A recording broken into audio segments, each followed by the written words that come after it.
Okay. Good afternoon and welcome you to Estes Field on the campus of Central Methodist University. It is senior day as we take on Park University as well. Quentin Norris here from the Catbird C. Central Methodist. They are 30 and 12, 20 and 4 in the 20 and 4 in the conference. Park is 8 and 18 in the conference, 14 and 26 altogether. Of course, these two teams played yesterday as well, and Central Methodist won both games in the first game.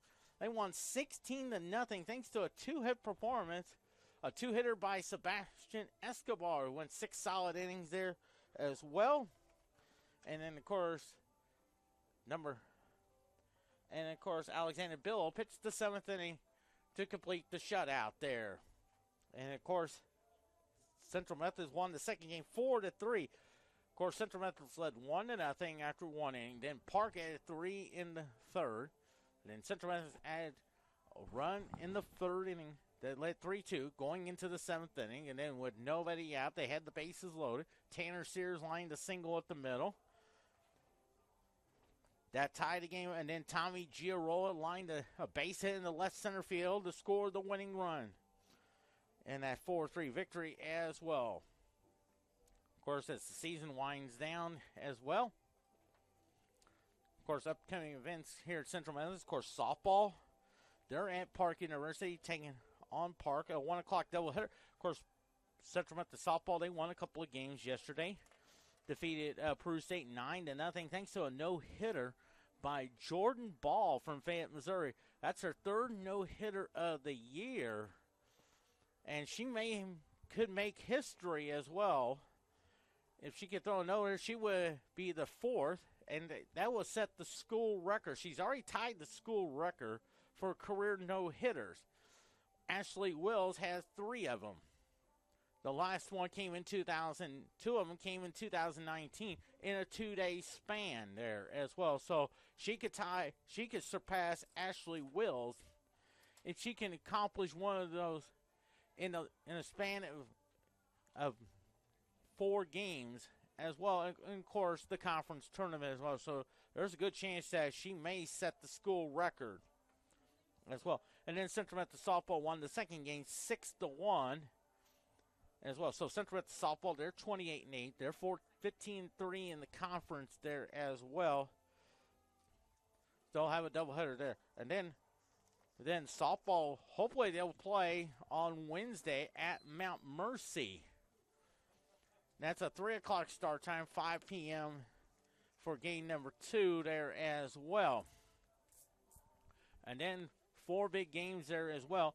Then softball, baseball will be at Culver Stockton on Friday for a 1 o'clock doubleheader as well.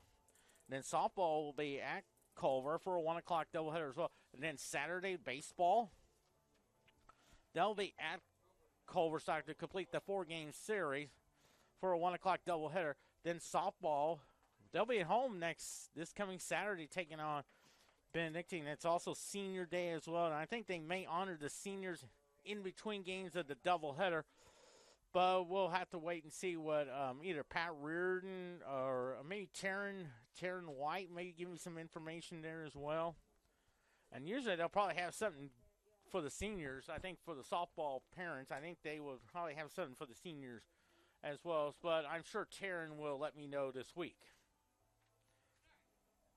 Standing-wise, Central Methodist in the South, they are 20-4, and most likely, if they can win at least a game there, most likely they will be the number 1 overall seed in the Higher America Conference baseball tournament. They're 30-12. Mid-America 19-9, 26-9. Banker 17-10, 25-19. Benedictine 8-15, 13-26. Missouri Valley 9-17, 13-27. Park 8-18, 14-26. Vangel 7-19, 22-22. In the North, Clark 18-7, 25-13. Mount Mercy 17-9, 26-16. Clark, I would say that on my notes, I think that's Grandview. That's 13-9, 25-11 there as well. Let me check my, yep. So it's Grandview. And then you have Culver Stockton, 11 and 14, 15 and 26. Then William Penn 11, 15, 23 and 18. Graceland 10, 16, 17 and 27. And Peru State 9, 15, 12 and 21 all together there as well. So we got everything all up to date there. And of course, well, as you see, the umpiring crew comes on out there. And I think that's Nate Breland. And hopefully we'll get the baseball coach there for Park. That's Kerry Lundy as well. And we'll go ahead and give you today's starting lineups there. First for the visiting Park Pirates, Alex Rodriguez at shortstop. That's Yadier Santana is in right field. That's Bryce Dye is the DH. Ricardo Hernandez is the catcher. Zane Morrow is at first base. Trent Turner's in left. Out in right field there. At third base. Armando Ramirez. Kenny Melendez is at second base. And then they're right. And out in center field there is Daniel Maldonado. Today's starting pitcher for Park is Guillermo Yelpi. So it's Rodriguez and Santana Dye. Hernandez, Morrow, Turner, Ramirez, Melendez, Maldonado with Yelp pitching for Central Methodist. Bobby Nichols will be leading off lane center field. Shortstop, Robbie Merced. First baseman, Jeremy Conforte. Out in left field, it is Tanner Sears. Today's starting pitcher and the DH is Alan West. Tommy Giarola is at second base. At third base is Joseph Weatherford. Terry Tolliver Jr. is out in right field. And Logan Duty is their catcher with today's starting pitcher, Alan West. So we got Nichols, Merced, Conforte, Sears, West, Giarola, Weatherford, Tolliver, Duty, Alan West, today's starting pitcher as well. So we got the coaches meeting at home plate. Just kind of going over the ground rules. See which ball's in play and all that. All the good stuff there. And then, well, hopefully we'll get you today's starting lineups. I think Cameron is our PA guy.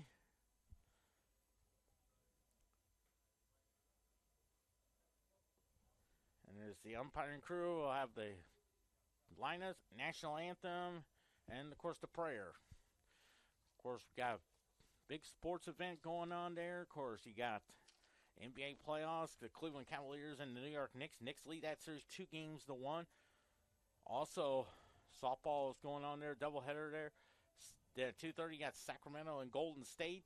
An NBA playoff game 4. And then you got Sunday night baseball, the New York Mets and the San Francisco Giants as well. And, of course, got a couple of NHL games tomorrow night.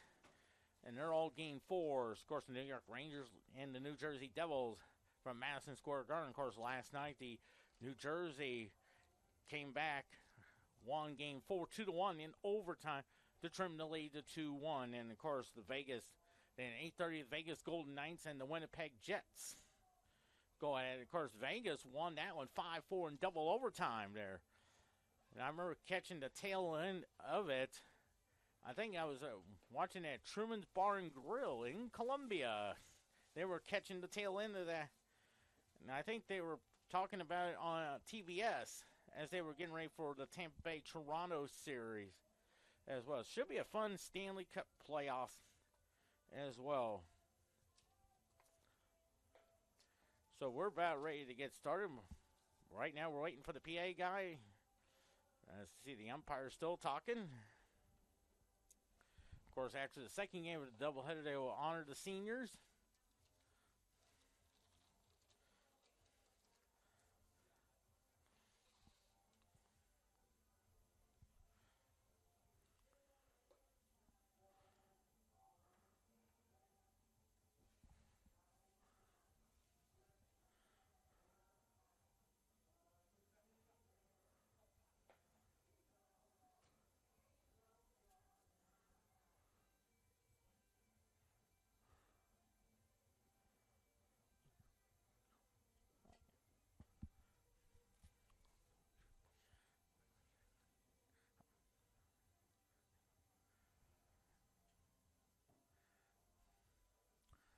We're about ready to get started. There is Alan West is warming up in the Central Methodist bullpen along with the catcher Logan Howdy Doody. Howdy Doody.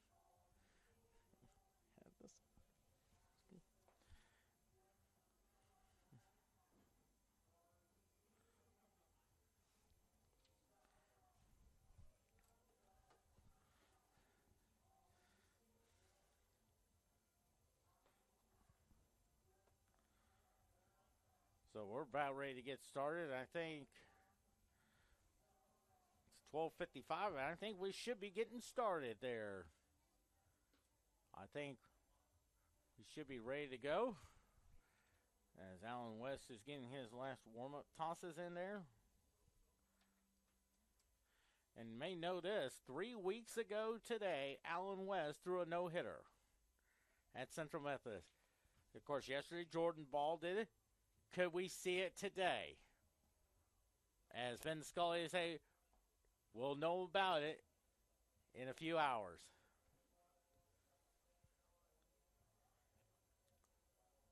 Central Methodist baseball are ranked 21 in the polls there.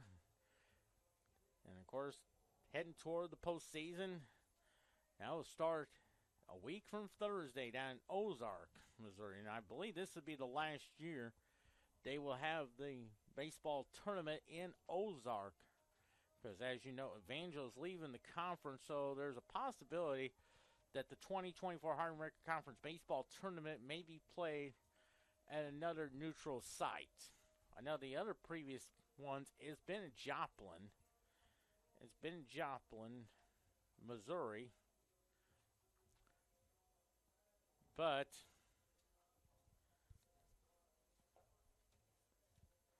so Alan West is getting his final warm-up tosses in there.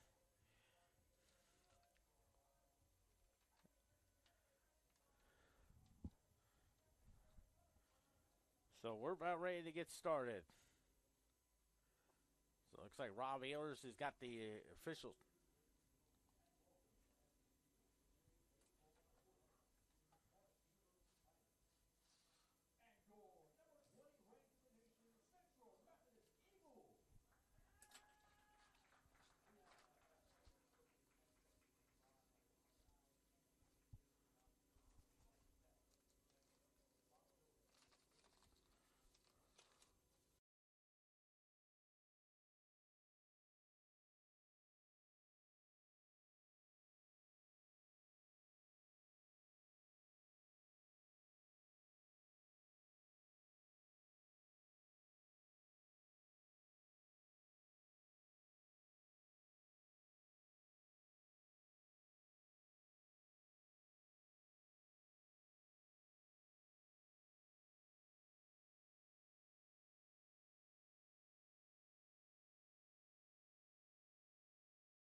This field on the campus of Central Methodist University. Quentin Norris here today, singing the catbird seat there as well.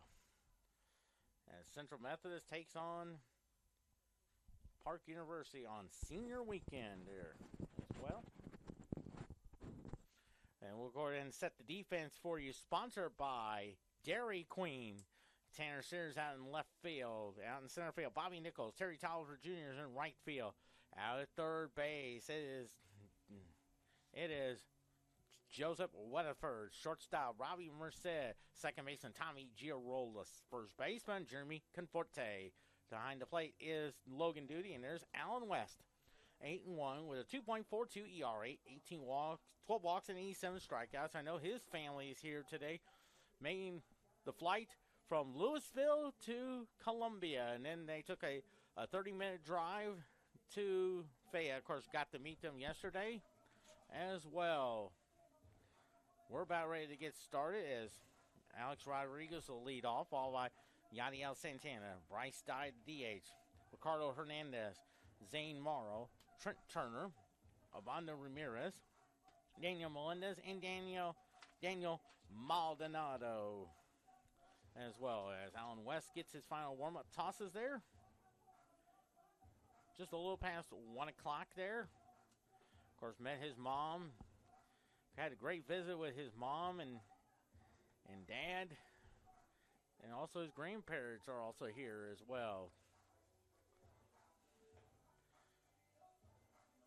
As he completes the throw down to second base, as Alex Rodriguez will be the batter up there. 317 hitter, no homers, 9 RBIs on the season. Just getting started. As Vin Scully would say it best, let's pull up a chair then. Alan West getting the sign from Logan Duty. First pitch to him. That's a strike call. Came at 1:04 p.m. Temperature 52 degrees. The time and temperature sponsored by the parking spot. Easy to spot and easy to park. The parking spot at Kennedy International Airport. The 0-1 now. Outside, 1-1 the count on Alex Rodriguez. Infield at normal depth. West getting the sign. Central Methodist in the green uniform with the white trim and the white numerals. And the birds on the bats. While Park is in the gray uniform. Looks like the maroon trim with the maroon numerals as well. 1-2 the count to 1-2. Ooh, outside, 2-2. Every time when I saw those green uniforms, reminds me of the Oakland A's uniforms back in the 70s. I remember they used to wear, I think, green on Sundays. I remember one time, misses that one, 3-2 on their home games on Sundays. And I think one of the times I remember that was a World Series back in 1973 against the New York Mets. 3-2 pitch. Hits the ground ball to Robbie Merced. Backhands it. Throws over to Jeremy Conforte for out number 1. So we're just getting started. So 1 out now for Yadiel Santana. 321 hitter. No homers. 21 RBIs.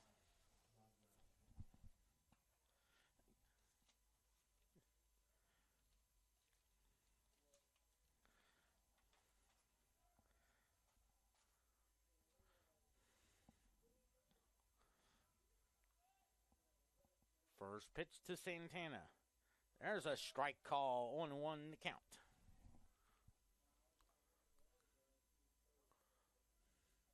No balls and 1 strike on Yadiel Santana. The 0-1 slices it foul. Almost hit Terry Tolliver Jr. in the noggin.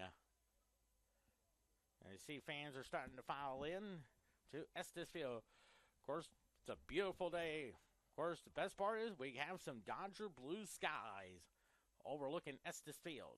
0-2 pitch. Chops it fouled as he was trying to protect the plate.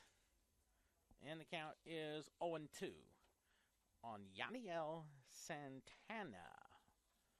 Of course, it was a lot better than yesterday. Yesterday, we had some overcast skies. Pretty much cloudy the entire time. But it's nice and beautiful. 0-2 pitch. Slice that one found. I'm sure it's nice and beautiful down in Parkville, Missouri for the softball game. And hopefully we'll give you some updates on that softball game as well. And if Jordan Ball is pitching, she can make history. 0-2 pitch. Little chopper to Jeremy Conforti. He'll take it himself. 2 quick outs there for Bryce Dye. 8 homers, 29 RBIs on the year.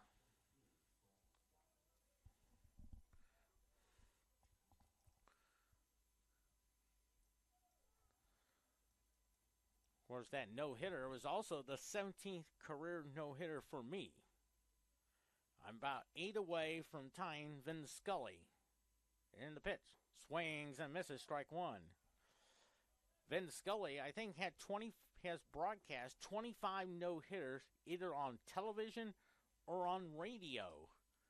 I remember the 2 of the most historic ones. That's outside, 1-1. One of them was in 1956 at the Game 5 of the 1956 World Series, when the Brooklyn Dodgers and the New York Yankees, that was on television. The other one on television was back in 1984, Detroit and Chicago, and the Chicago White Sox. Now, I remember watching that on NBC television with my grandmother, Lena Mae Norris. 1-2 the count. 1 ball, 2 strikes on Bryce Dye. 1-2 pitch. Just missed. Good job of framing it by Logan Duty. It's 2-2 the count. 2 balls and 2 strikes. The 2-2 pitch. Swings and misses. A 1-2-3 inning. We head to the bottom of the first inning. No score. We'll go ahead and set the defense for you. It is sponsored by Subway. Trent Turner in left field. Out in center field, Daniel Maldonado. Out in right field, Yadiel Santana.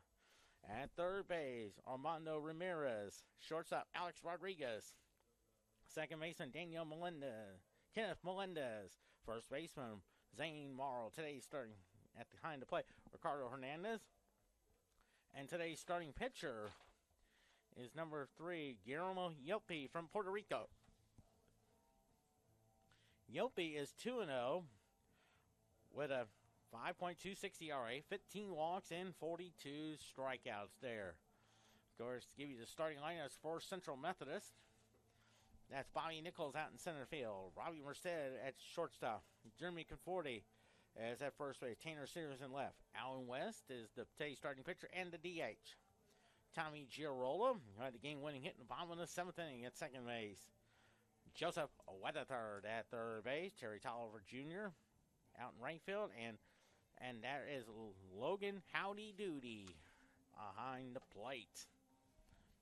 Rob Ehlers coaching at first base. Out in the third base coach's box, that's Nate Breland there. If you remember in the first game of that doubleheader yesterday, Central Methodist scored 3 big runs there.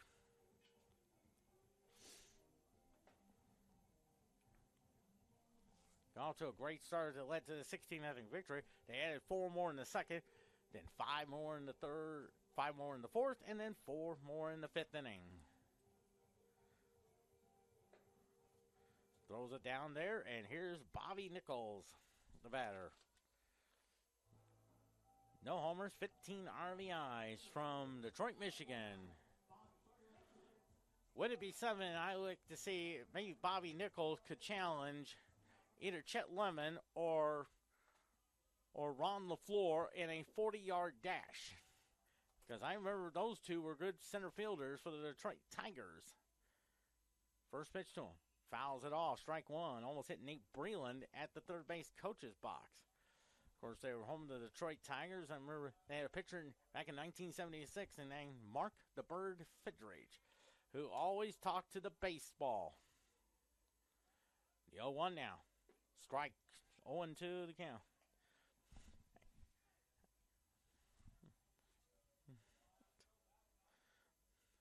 0-2 the count on Bobby Nichols. 0-2 pitch. Fouls it off to the screen, and it's 0-2 on Bobby Nichols.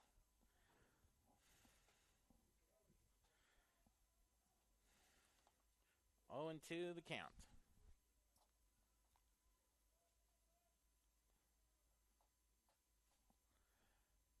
0-2 pitch. That's into the field turf, and it's 1-2.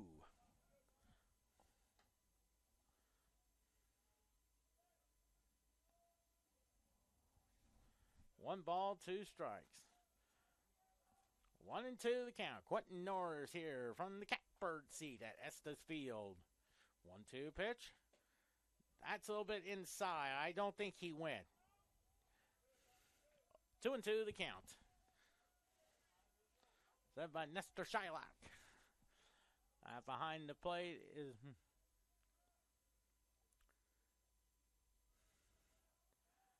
2-2 the count. 2-2 pitch. He fouled it off. Yeah, you can hear it from up there. No question about it. 2-2.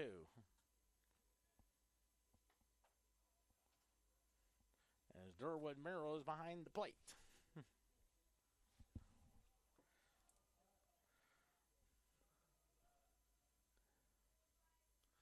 Two balls and two strikes. 2-2 pitch. Strike three called on the curveball in the inside corner there. So one out now for Robbie Merced. 8 homers, 33 RBIs, of course. Met his dad, Orlando. Of course, got the autographed baseball there at home. I also had my picture taken with Orlando. If you remember in that second game, in that 7th inning, he started the rally off with the single. Actually, it was a 4-pitch walk there, and it's a ball. And I remember he had a great at-bat there, got to the 3-2 count, fouled off a couple of pitches, and then drew the walk that led to the winning run. The 1-0. Fouls it to the screen, 1-1. One ball, one strike. Just a beautiful day. As Vin Scully would say, just pull up a chair there and get ready for some Central Methodist baseball. One ball, one strike. The 1-1. Hits a little chopper up the middle there. That's a base hit for Robbie Merced. Of course, his dad, Orlando, played in the big leagues, most notably with Chicago, Philadelphia, Chicago, Pittsburgh, Montreal. Also, Toronto Blue Jays, Minnesota Twins, Houston Astros. There's Jeremy Conforti. 8 homers, 42 RBIs. Had a great visit with his dad, Dan, who right after the post-game interview with Nate Breland. I want to say hi to his dad there. Had a big 4 RBIs in that first game there. First pitch. That's a bit high. 1-0 the count there.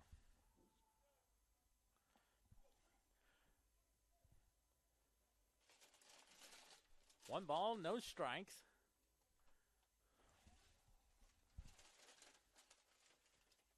The 1-0. Up high, 2-0 to count.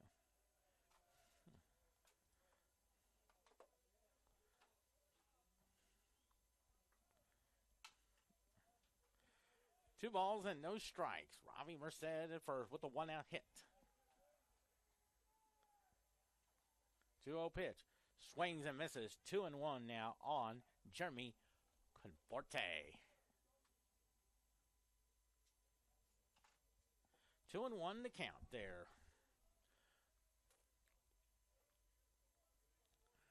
Merced's at first.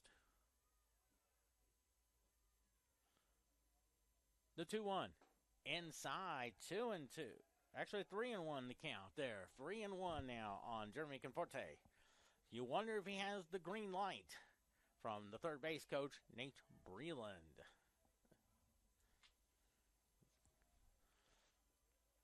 Three balls and one strike. 3-1 pitch. Swings and misses. He was fooled on the curveball.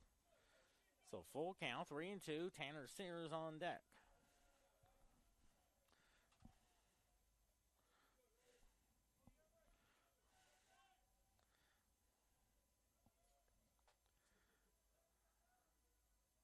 3-2 pitch.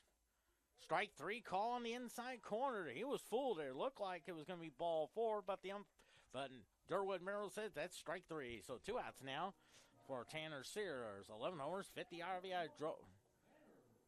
He drove in the tying run in the bottom of the 7th inning. Game number 2 there. So Tanner Sears at bat. Mercedes at first. First pitch. Fouls it to the screen. Yep. He was trying to check his swing, but the ball hit the bat. And it's 0-1 in the count. On deck is Alan West. Mercedes at first. He got the single at the middle. 2 outs in the bottom of the 1st inning. No score here. Here's the 0-1. There goes Merced. There's the throw. He is in there. A stolen base. Boy, he had a tremendous jump there.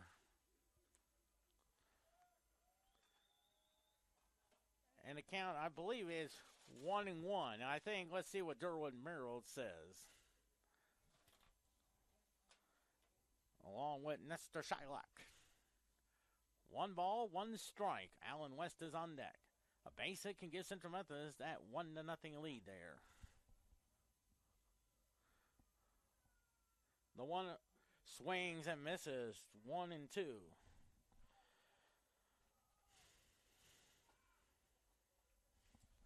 1-2 to count to Tanner Sears. Of course, his family is here. Of course, his mom is Shelley, dad Kurt, grandmother Connie, girlfriends Mark, wife Terry, and their ground ball to third. Throws over the first for the 3rd out. So no runs on 1 hit, no errors, and 1 let down. Top of the 2nd inning, no score.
No runs, no hits, no errors for Park. No runs, 1 hit, and no errors for Central Methodist. As Ricardo Hernandez after 3 homers, 26 RBIs.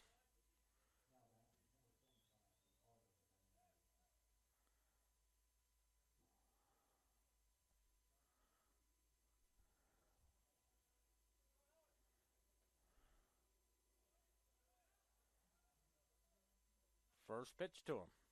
Swing and a miss. Strike 1 there. 0-1 the count.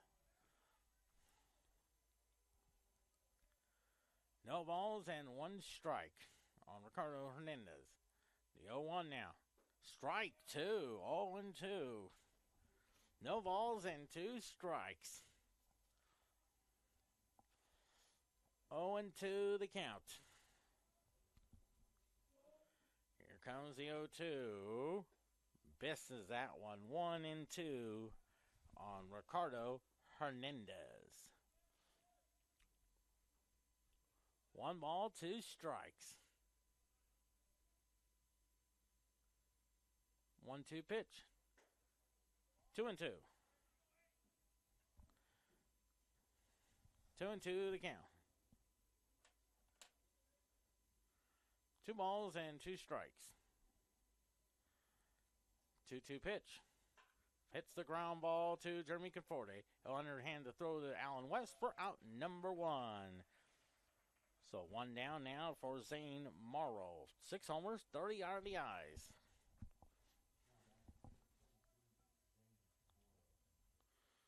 Zane Morrow up the bat.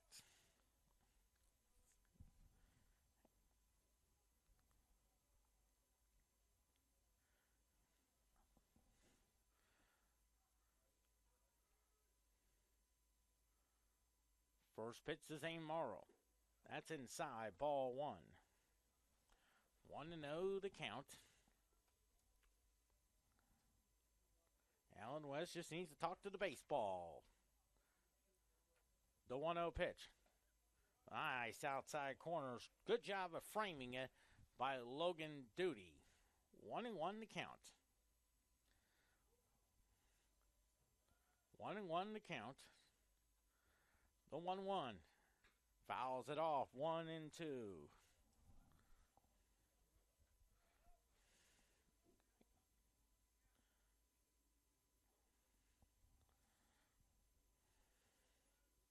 One ball, 2 strikes.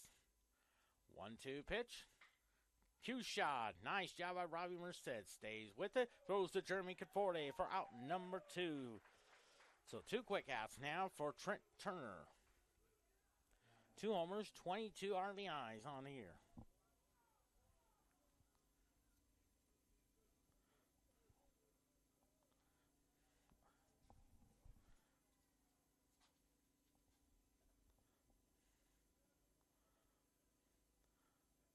And the first pitch. It's a high pop up there. Conforti in foul territory.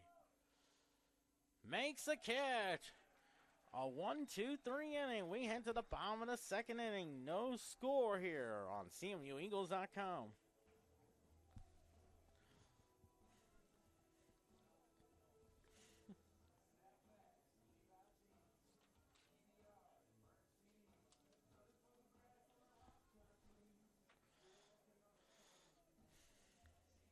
Wonder.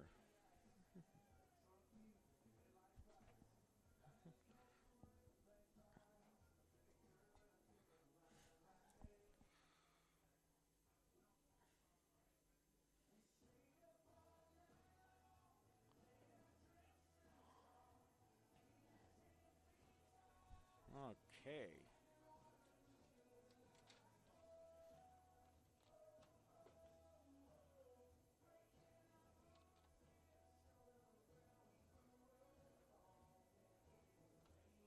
Oh, okay.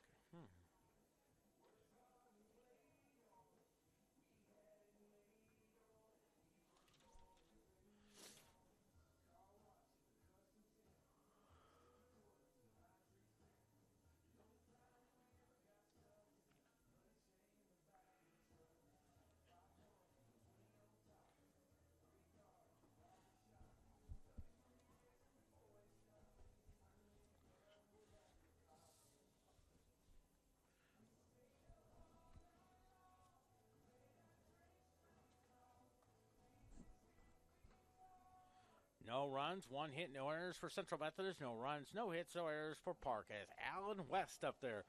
8 homers, 28 RBI. Of course, you remember in that 7th inning, he laid down a bunt single around the third base line there.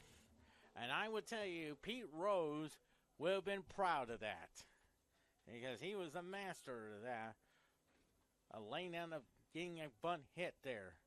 That got the bases loaded and nobody out. Cue shot, foul. 0-1 there.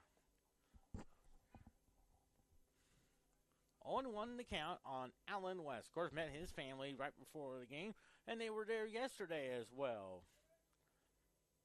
From Louisville, Texas. Hits a high fly ball in the center field. Center fielder has some room, and he makes the catch for out number 1 for Tommy Giarola. 2 homers, 13 RBI. He got the game-winning RBI single in the bottom of the 7th inning for that 4-3 victory for Central Methodist. From Torino, Italy. And I always remember When I think of that one, I always remember the cartoon with Sylvester the cat chasing the Tweety bird. That's inside. And I remember one of the parts they had where Sylvester the cat was chasing the Tweety bird with a fishing pole.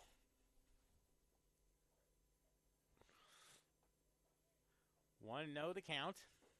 Strike, 1-1 there. And I think the cat, even Sylvester, went surfing with the boat. 1-1 the count. High pop up there. Let's see who calls for it. Third baseman has it for out number 2 for Joseph Weatherford. 3 homers, 33 RBIs. Met his dad, Steve. Even though he's originally from Flower Mound, Texas, but they live in Batesville, Arkansas. Of course, had a great visit with his dad, Steve. He was there yesterday as well. Got to meet with him yesterday as well before the pregame show. Had a first pitch to him. That's a bit high, 1-0 to count. 1 ball, no strikes on Joseph Weatherford.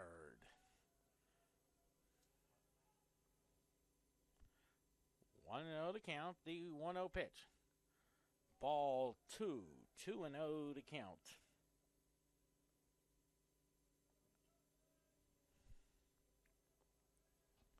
2 balls and no strikes.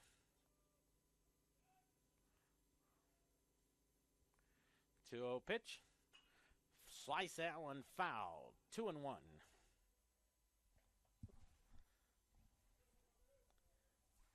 2-1 the count on Joseph Weatherford.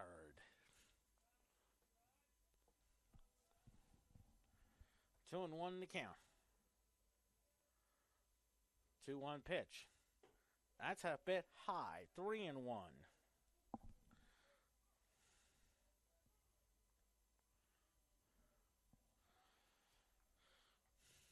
3-1 on Joseph Weatherford.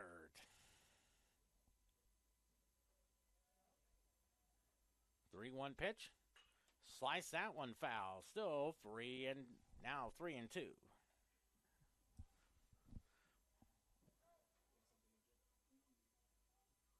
Pepsi. 3-2 now on Joseph Weatherford. Dad Steve is here. 3-2 pitch. Ball 4 now. And here's Terry Tolliver Jr., 235 hitter, no homers, 1 RBI from Baton Rouge, Louisiana. Of course, his family was here yesterday. They're part of that Senior Day weekend.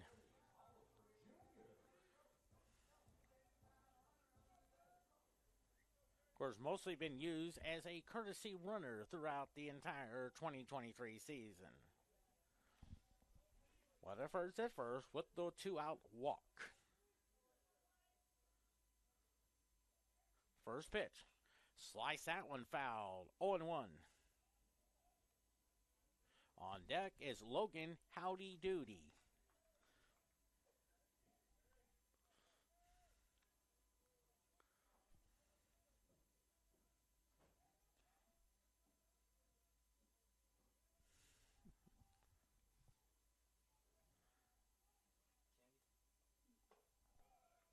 Misses that one. 1-1 to count.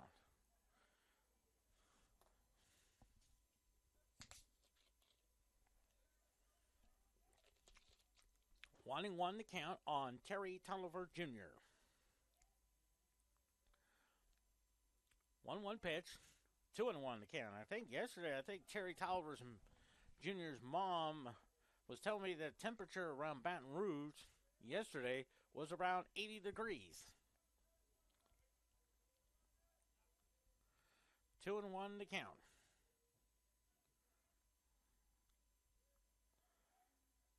2-1 pitch. 3-1 to count. Logan Howdy Doody's on deck.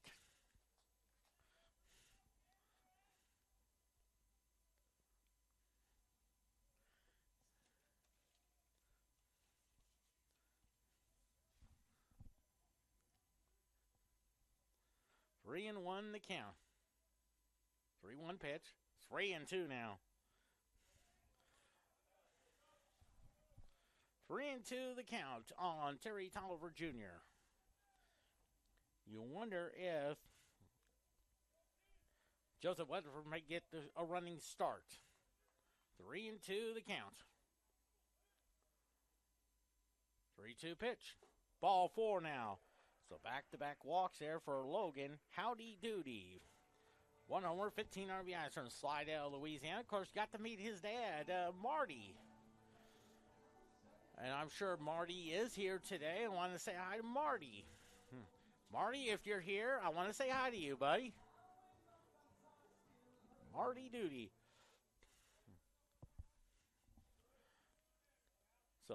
So Weatherford's at second. Terry Tolliver Jr.'s at first. Both on walks. A base hit could give Central Methodist lead. A double could score 2 runners. The pitch. Ball 1. On deck is Bobby Nichols.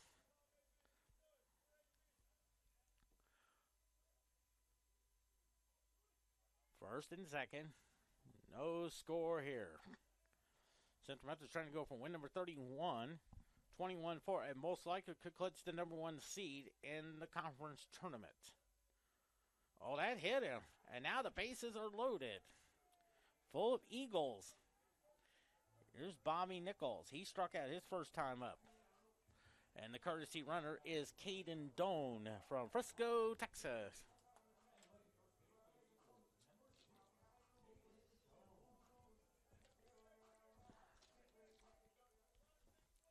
Here's Bobby Nichols.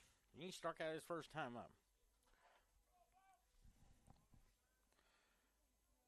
He's from Detroit. Also, Ford Field, that's where some of the USFL games will be played. That'll be home to the Michigan Panthers. And I believe their first one is on Saturday, according to my calendar.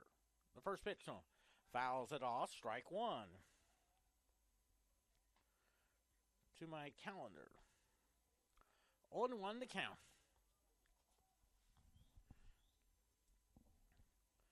No balls and 1 strike.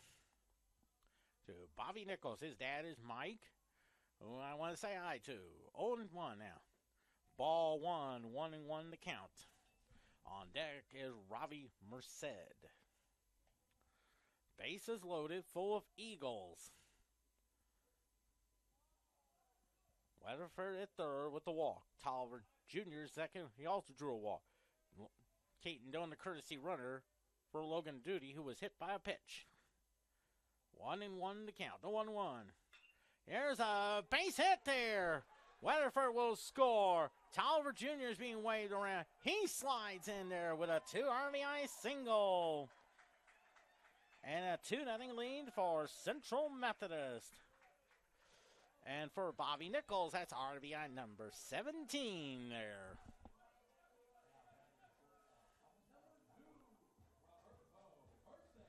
Robbie Merced up there. What a wonderful kid from Springfield. Famous celebrity, the great Bob Barker. You may know him from The Price is Right. He was fun to watch on television. And it's a ball. If everything goes according to plan, on December 13th, he will turn 100 years old. And I'm sure CBS will have a special event honoring Bob Barker on his 100th birthday. The 1-0. Fouls it off, 1-1 now. Of course, he retired from The Price is Right back in, I believe, 2007. And before The Price is Right, Bob Barker hosted a program called Truth or Consequences. 1-1 to count to Robbie Merced. The 1-1. Hits a little chopper to the third baseman. Has it. Throws over the first for the third out. But Central Methodist gets 2 runs on 1 hit. No errors. And they leave 2. We head to the top of the third inning. Central Methodist 2, Park nothing.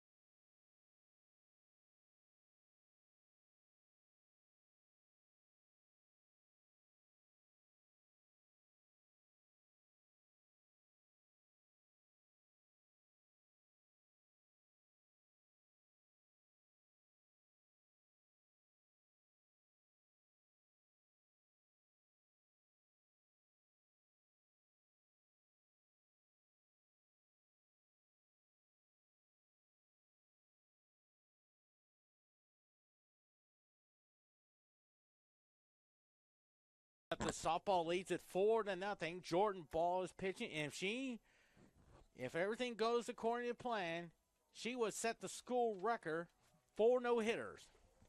And also, she would tie with Sandy Koufax with most career no-hitters with 4. Baseball's all-time no-hitter, Nolan Ryan with 7. And I have a feeling she could surpass Nolan Ryan within the next few years. Of course, Nolan Ryan threw 7 of them. I think 2 with Texas, 1 with Houston, and 4 with the California Angels. And his first one was on May 15th, 1973, on Lena Mae Norris's 60th birthday.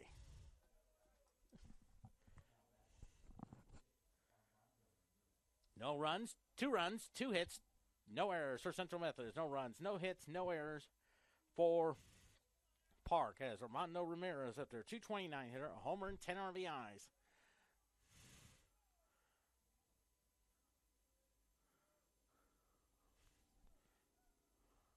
And the first pitch, ball 1-0 the count. 1 ball, no strikes. The 1-0. Strike, 1-1.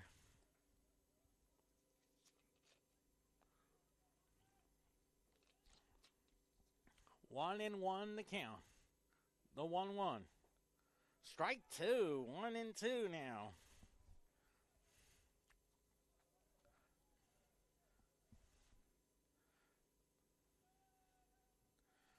One and two the count. 1-2 pitch.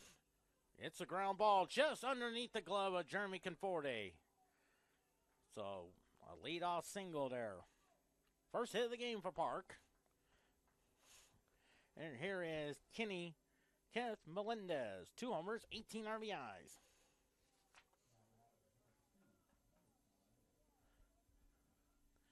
And I want to say either his dad or uncle is John Melendez. You may remember him. He used to be on The Tonight Show with Jay Leno along with musician Kevin Eubanks.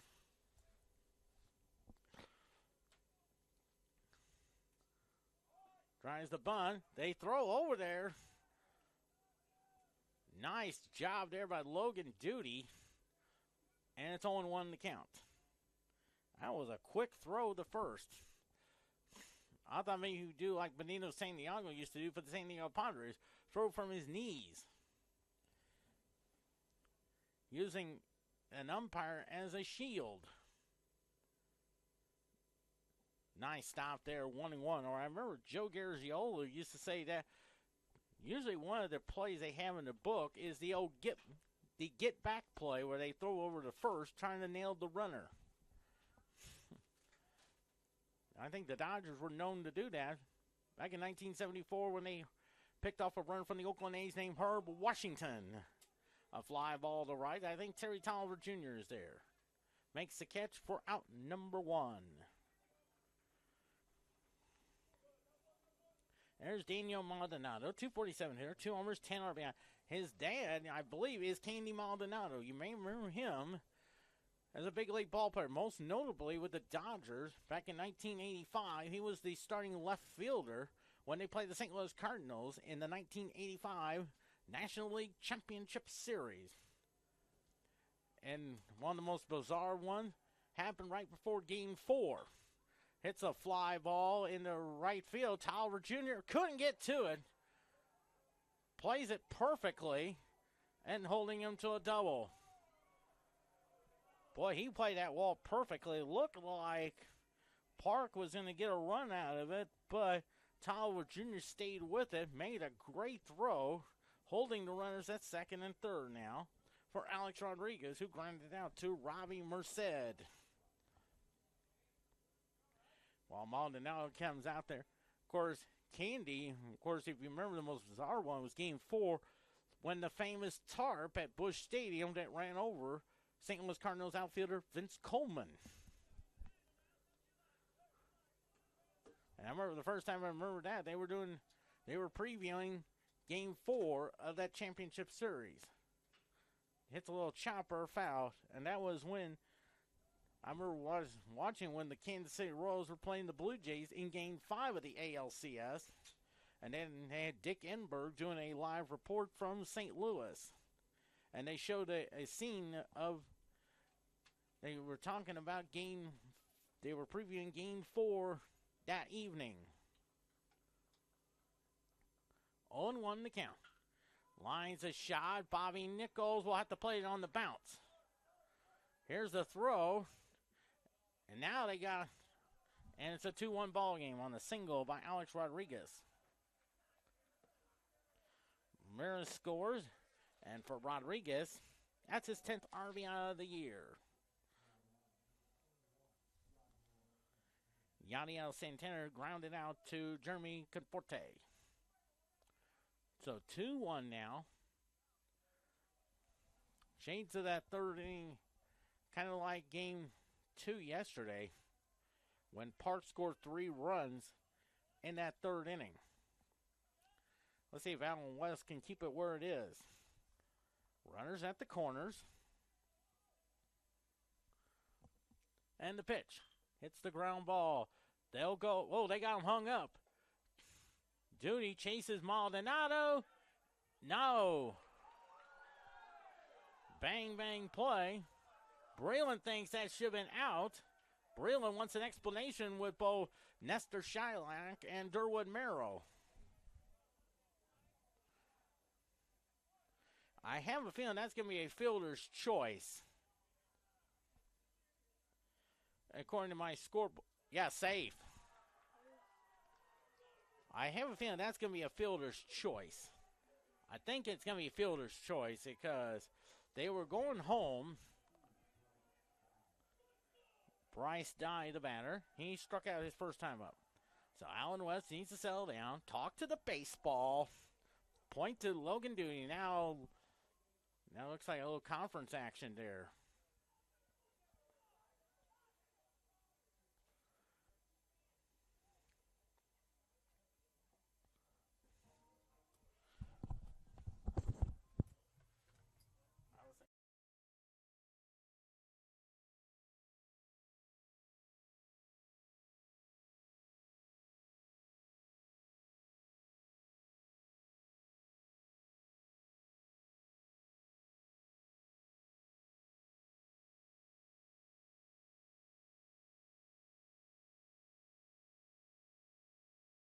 It's a fielder's choice, so base is loaded for Bryce Dye. He struck out his first time up. 2-1 Central Methodist after the conference action. Allen West just needs to settle down. Talk to the baseball. First pitch. Swing and a miss. Strike one. Or maybe he would do like Mark the Bird Fidrich did one time. He would take the base on, point to the catcher, and tells him, this is where the pitch is going to be at. And I think he did that a few times on national television against the New York Yankees back in 1976. Oh, outside, 1-1 to count. 1 ball, 1 strike. 1-1 to count to Bryce Dye.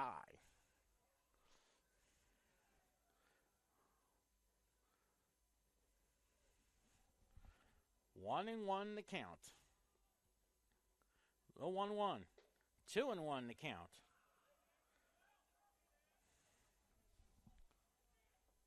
Ricardo Hernandez is on deck.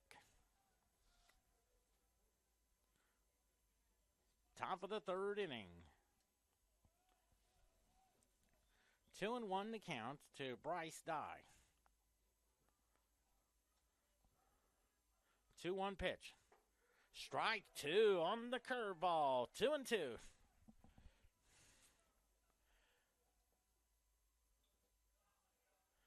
The infielder in the corners. Infield up the middle at normal depth. Anticipate maybe a double play ball. 2-2 the count to Bryce Dye. 2-2 pitch. Nice stop there by Logan Duty, and it's 3-2. 3-2 the count.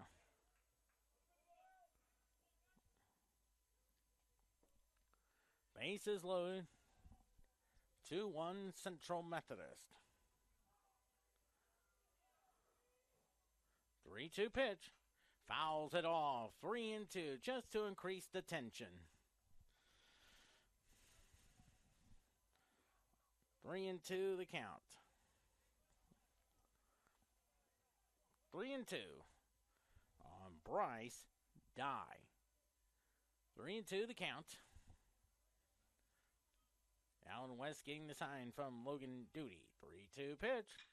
Lines a base hit at the middle. Maldonado will score. Rodriguez will score. And Park leads at 3-2.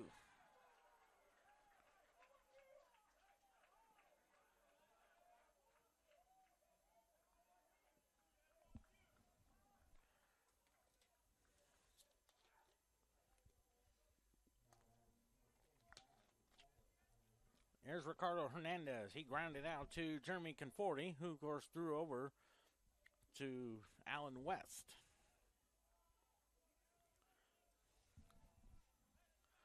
3-2 in favor of Park.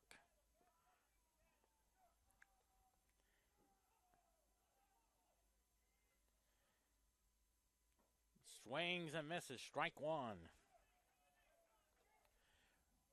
Trying to keep it where it is. Trying to keep that game close.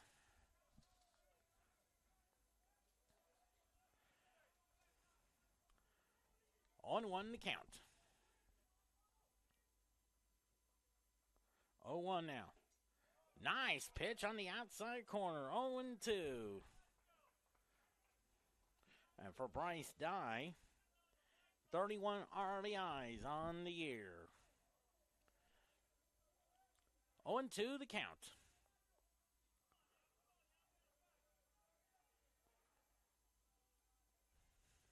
Oh and 2 the count. 0-2 pitch. 1-2. 1 ball, 2 strikes. On Ricardo Hernandez. 1-2 the count. 1-2 pitch. Here it comes. Fouls it all. 1-2. 1 ball, 2 strikes on Ricardo Hernandez.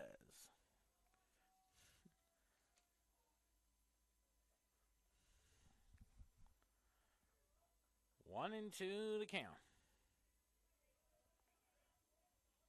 1 ball, 2 strikes. The 1-2. Looping liner, and it is a base hit. They're going to wave a run home. No, they're going to hold that runner there. Now the bases are loaded again.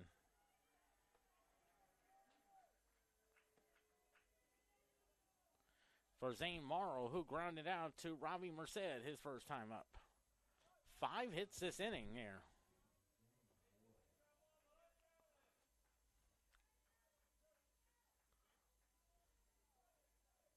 And now a courtesy runner there.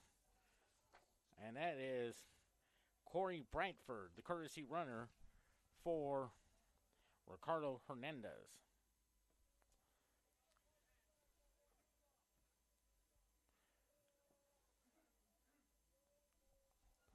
Three runs already this inning.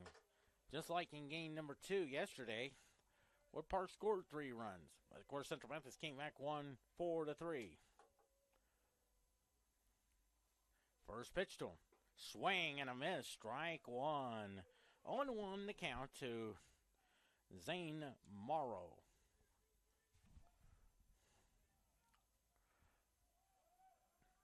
Oh and 1 the count.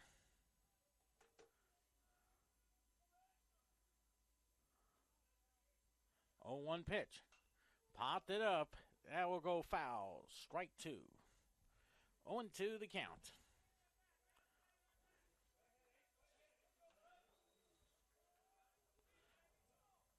He got the first 6 outs recorded, but then Parks back team alive in the third with 5 hits.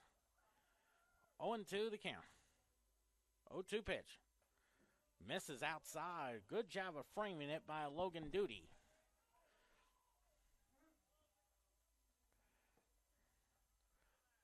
1-2 the count. 1 ball, 2 strikes on Zane Morrow. 1-2 pitch. Strike 3 calls. So 2 outs now. A big second out there. Trying to keep it close at a 1-run deficit.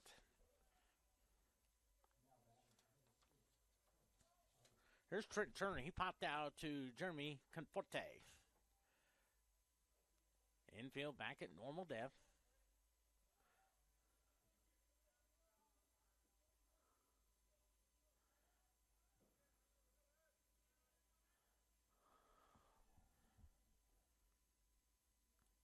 First pitch. Swing and a miss. Strike 1.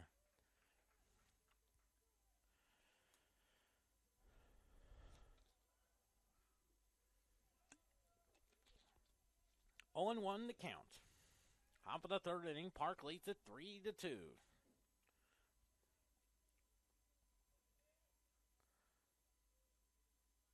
The 0-1 fouls it off. 0-2. Estes Field shivering with its concrete foundations.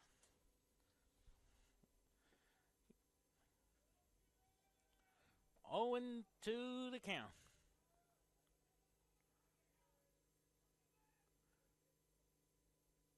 0-2 pitch. Hits the ground ball to Robbie Merced.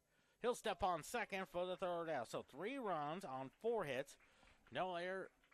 And they leave on 5 hits. No errors, and they leave 3. We head to the bottom of the third inning. Park 3, Central Methodist 2. Now the fourth down here.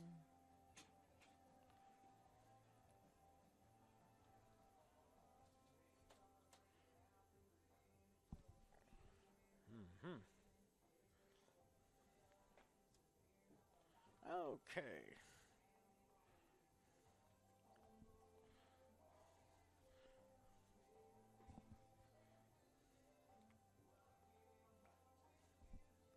Let me see here. Let's see if we have any NBA scores here. Some NBA scores. Game. I tell you this.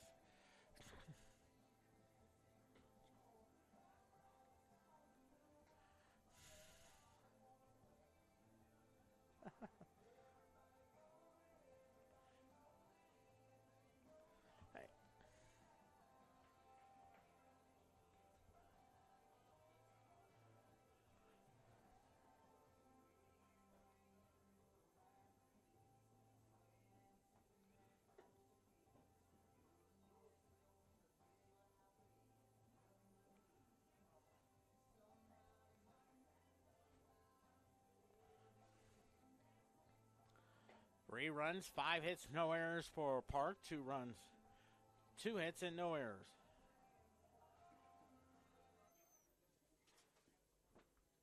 Just heading toward the 2 o'clock hour. Looks like in the third quarter, Cleveland leads the New York Knicks 70-71. Actually, Cleveland leads New York 71-70 as Jeremy Conforti, after he struck out his first time up there. Of course, his dad is Dan. New York leads that series. Strike call. 2-1. And looks like a big third quarter so far. 5.8 seconds to go. 71-70. You've outscored New York 26-19. Strike 2. Tanner Sears on deck.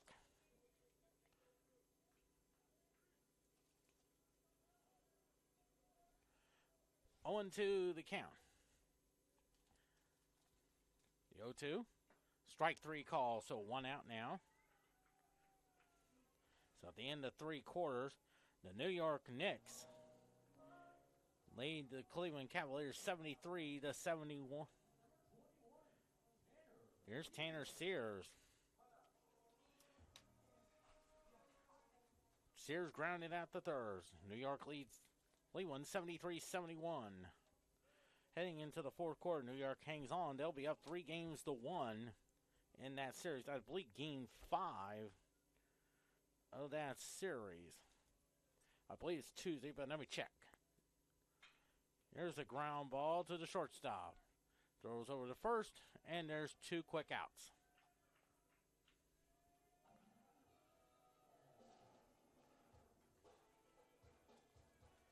Actually, game 5.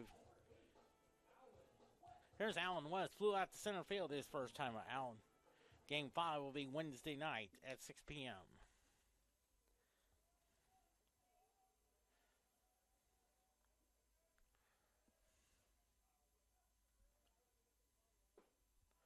Strike call.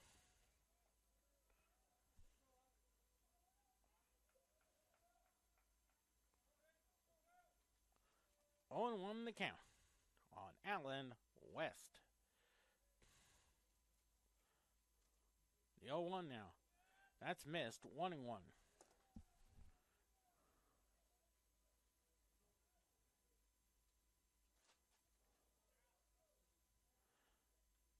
One ball, 1 strike. New Jersey leads Pittsburgh 6-3, and there's a high fly ball there. And it's 1-2. And just to let you guys know, that Pittsburgh has 2 players on the roster that is from Central Methodist. Will Miles, defensive end, and Marcus Elmore. 2-2 the can. I believe we got to watch Marcus on television this week ago. A week ago against, I believe, Birmingham. But let me check. Actually, it was against New Orleans. He was on the special team, and I believe he is one of the captains selected by the coaches. Third quarter, 6:25 to go. That's a play that in Canton, Ohio. 3-2 the count to Allen West. Ball 4, so 2-out walk for Tommy Giarola. He popped out the third his first time up.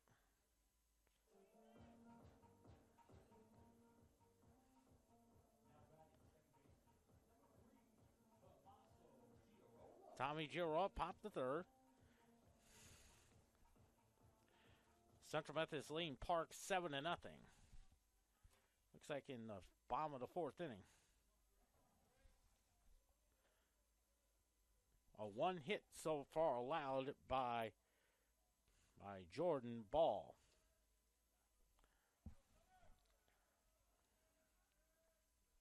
Two outs in the 4th inning.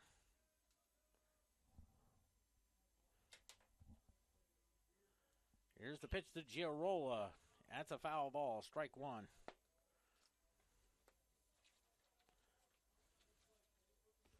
Oh, 0-1 now on Tommy Giarola with Joseph Weatherford on deck.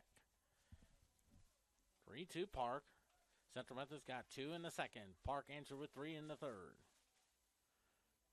The 0-1 now. There's a curveball inside. 0-2.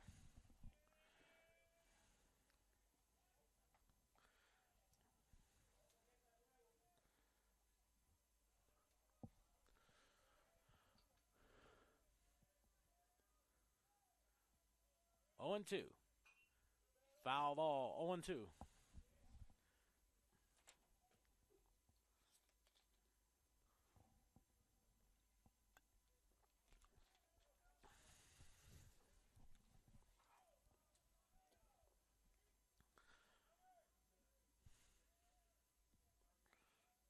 Oh, 2 the count. 0-2. Fouls it off. Still 0-2. Joseph Weatherford on deck.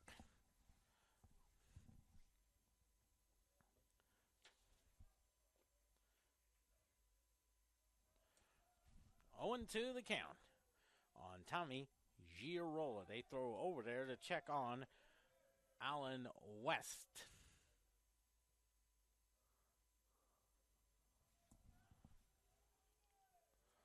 Oh, 2 the count. The 0-2. Slices that one foul. 0-2.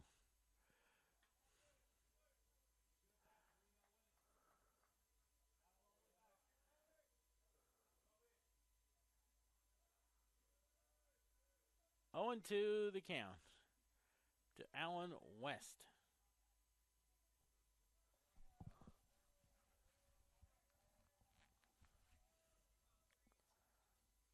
The 0-2. There goes West. The throw not in time. And it's 1-2 now. Actually, that's an Allen. That is Gannon Ruckman, the courtesy runner. One of the seniors will be recognized. Of course, his dad, Steve, of course, always loves his chocolate chip cookies.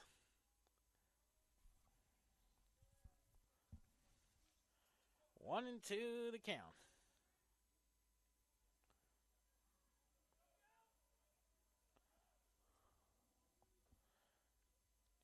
Ruckman is at second with 2 out. The 1-2. Here's a high pop-up into the outfield. Center fielder calls for it for the 3rd out. So no runs on no hits, no errors, and 1 let on. We're through 3. Park 3, Central Methodist 2.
Three runs, 5 hits, no errors for Central Methodist. 2 runs, 2 hits. Actually, 3 runs, 5 hits, no errors for Park. 2 runs, 2 hits, and no errors for Central Methodist. Ramondo Ramirez, he singled. That started at 3-run 3rd inning. Allen West trying to keep it where it is. First pitch to him. That's a ball outside. 1-0 to count. Top of the 4th inning. 3-2 Park. The 1-0. That's a ball. 2-0 to count. 2 balls and no strikes. 2-0 to count. 2-0 pitch. Swings and misses. Strike 1. 2-1 there.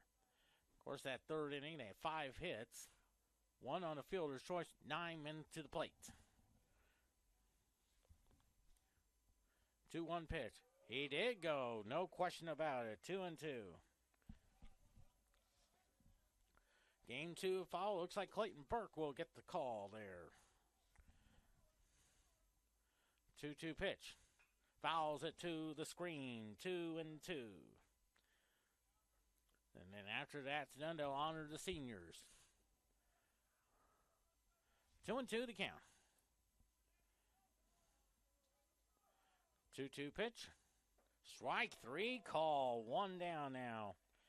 Here's Kenneth Melendez. He flew out to Terry Tolliver Jr. his first time up.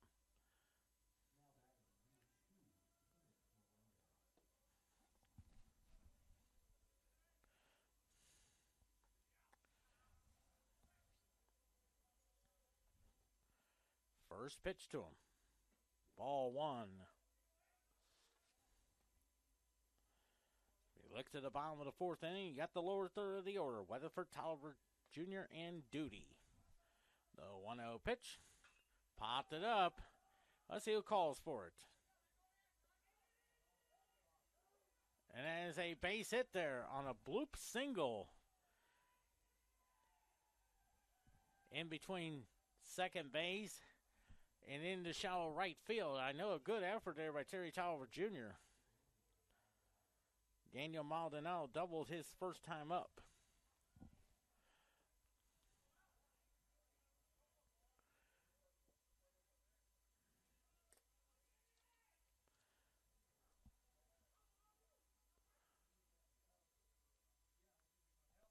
First pitch, swing and a miss, strike one. 0-1 the count.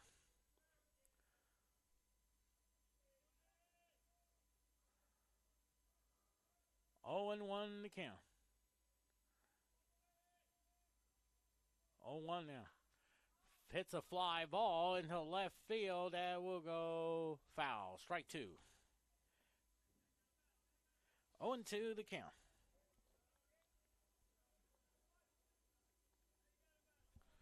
0-2 the count.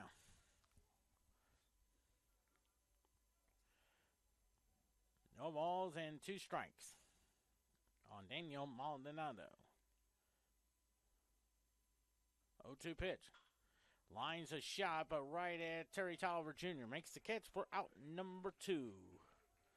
So 2 outs now for Alex Rodriguez. He 1 for 2 with a single and RBI. Giving him a total of 10. After this series, Central Methodist will head to Canton, Missouri to take on Culver Stockton. Doubleheader 4-game series starts on Friday with 2 games at 1 p.m. Then the games 3 and 4 on Saturday at 1. While Park will host Missouri Valley on Friday, Saturday as well. And I believe those will be 1 o'clock start times in Parkville, Missouri.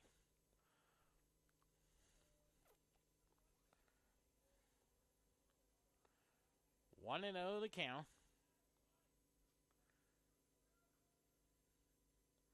The 1-0. Swing and a miss. 1-1.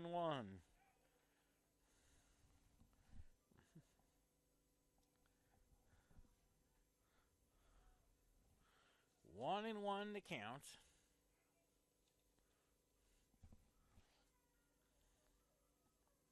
One ball, 1 strike.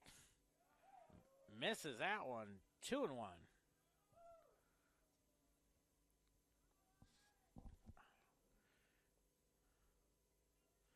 Two balls and a strike on Alex Rodriguez. Melendez at first on the bloop single.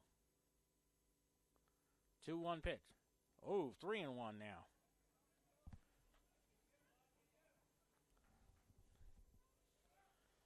Three and one the count.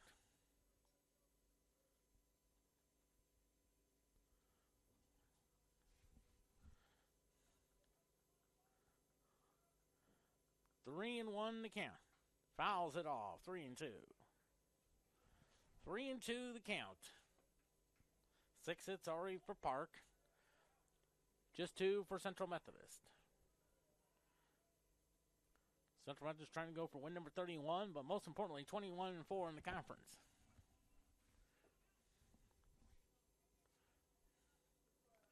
Three and 2. 3-2 pitch.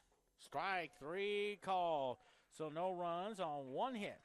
No errors and 1 let out. We're halfway home. 3-2 Central. 3-2 Park on CMUEagles.com.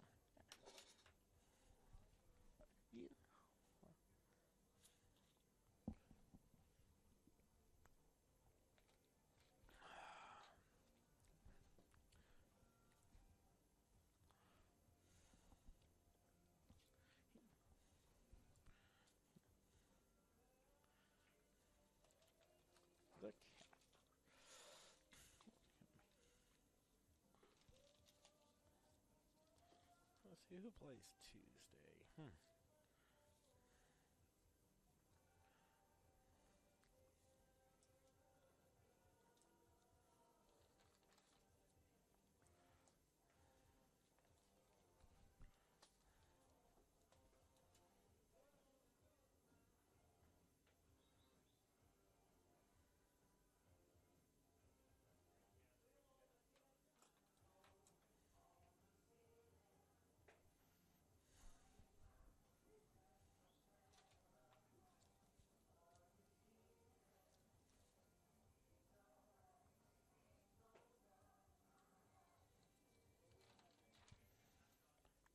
3 runs, 6 hits, no errors for Park. 2 runs, 2 hits, and no errors for Central Methodist. Here's Joseph Weatherford. Drew a walk his first time up.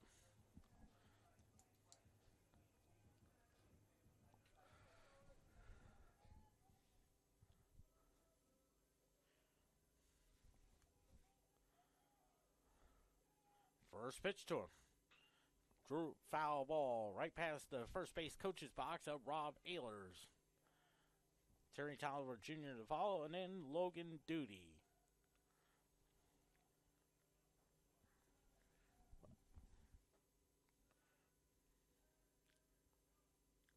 Oh, 1 now. Fouls it off. 0-2.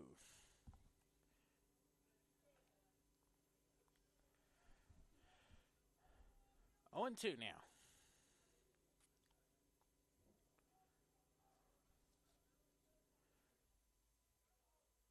0-2 pitch.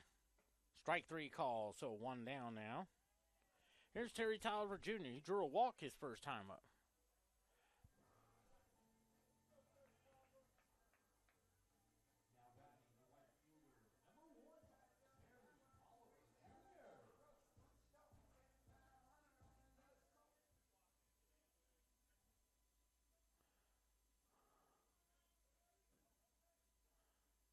First pitch to him.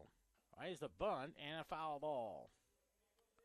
Just like the great Maury Wills used to do that a lot for the Dodgers. 0-1 the count on Terry Tolliver Jr.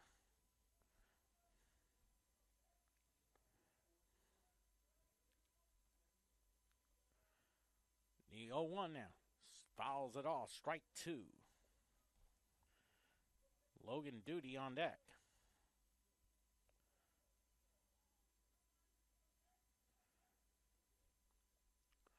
On to the count to Terry Tolliver Jr.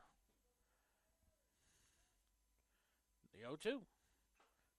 Fouls it off. It hit the catcher. Boy, and you can hear it from up here. They're checking to make sure he's okay. Probably just going to take a few minutes just to catch his breath.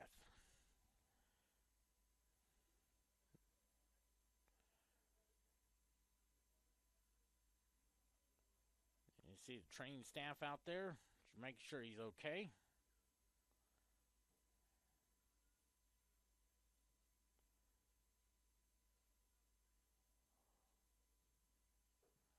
And the umpire also checking to make sure he's okay as well.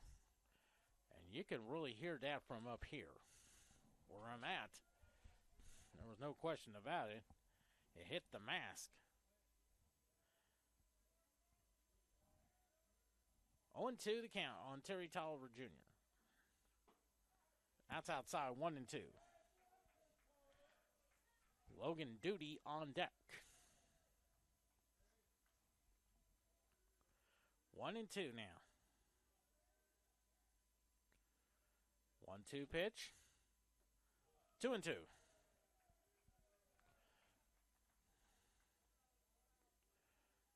2-2 to count to Terry Tolliver Jr. 2 hits for Central Methodist, both in the second inning. 2-2 pitch. Fouls it off. Still 2-2.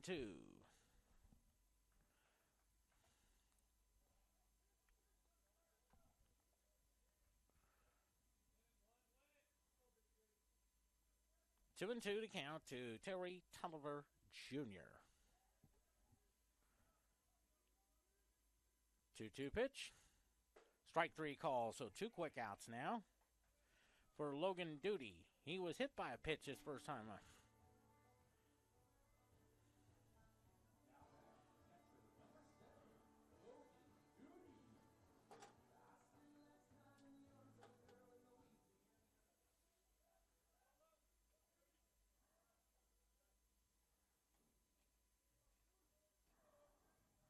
First pitch.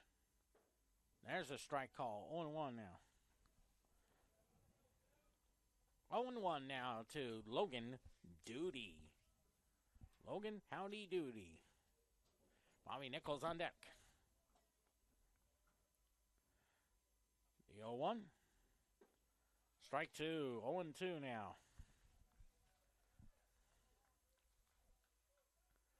0-2 the count.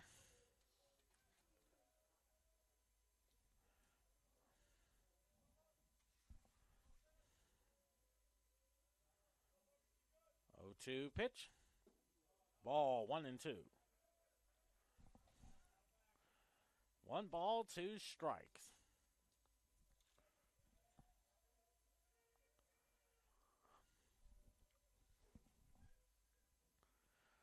Two and two, 1-2 the count with 2 outs in the bottom of the 4th inning. The 1-2 pitch. Lines a shot in the right fielder, and he makes the catch for the 3rd out. 1-2-3 inning goes Central Methodist. We are through 4. 3-2 Park.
Three runs, 6 hits, no errors for Park. 2 runs, 2 hits, and no errors for Central Methodist.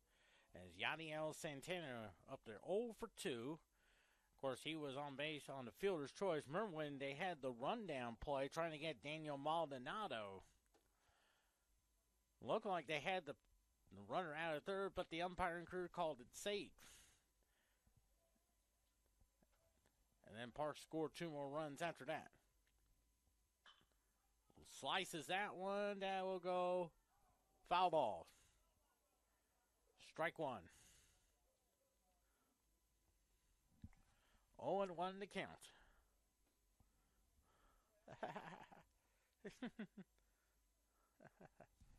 0-1 to count there.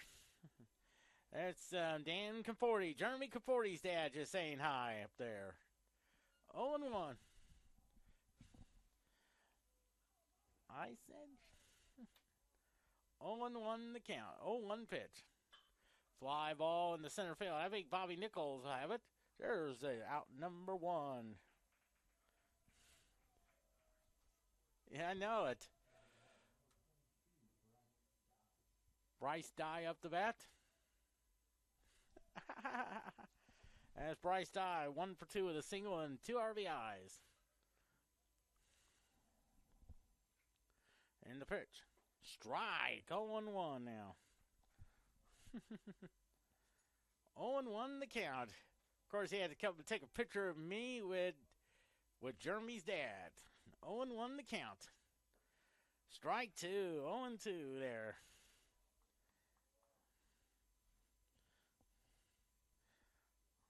Oh and 2 the count.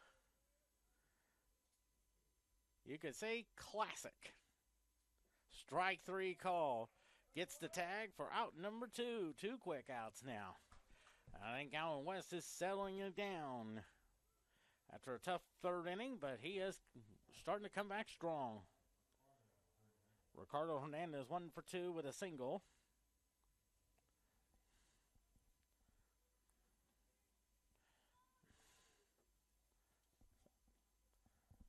First pitch. Strike, 0-1 now. Oh, balls and a strike. 0-1 the count. 0-1 pitch. Lines a shot. That's a base hit. 7th hit of the game for Park.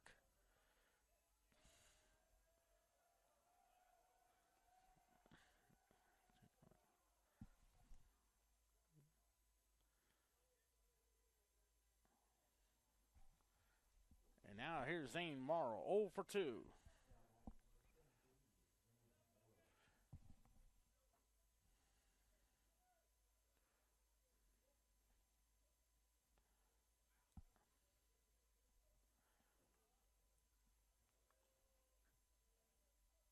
First pitch to him. And it's a ball.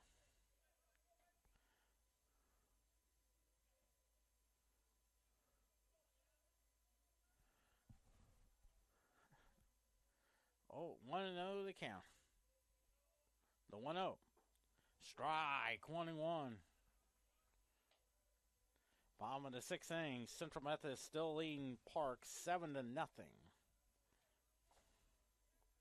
A one-hitter going for Fayette's own Jordan Ball.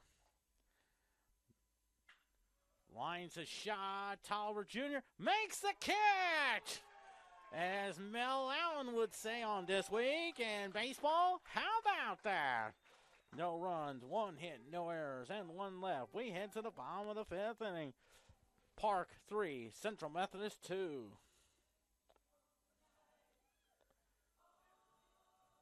The USFL. You sure can.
Forte. 3 runs, 7 hits, no errors for Park. 2 runs, 2 hits, and no errors for Central Methodist. As Bobby Nichols up there. 1 for 2. Single and drove in 2 runs.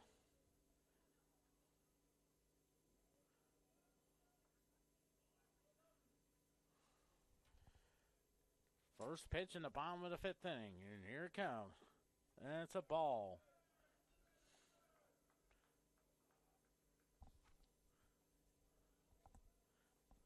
Listen. 1-0 to count. The 1-0. Ball 2. 2-0 to count.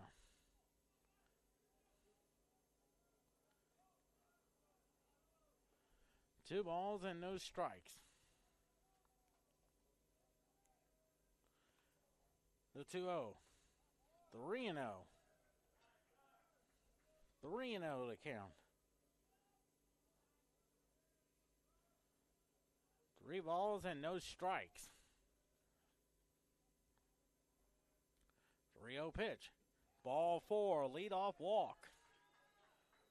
Here's Robbie Merced, 1 for 2.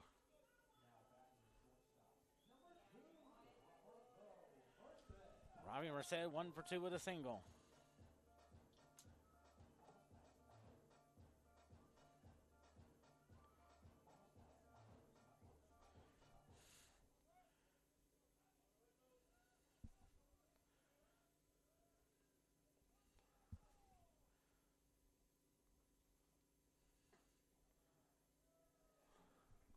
One ball, no strikes on Robbie Merced.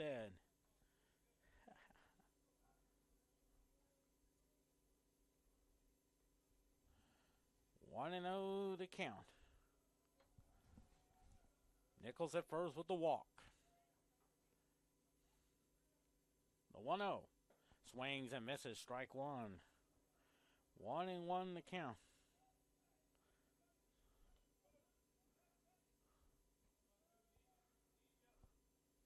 One and one the count.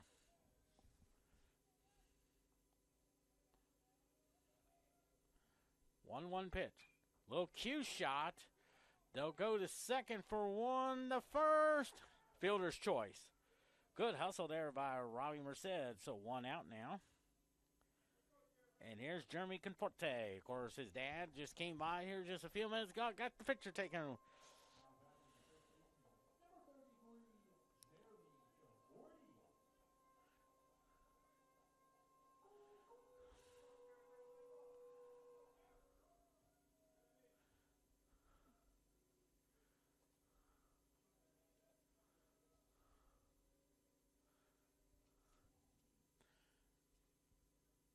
Runner at first with one out and a foul ball. Strike one.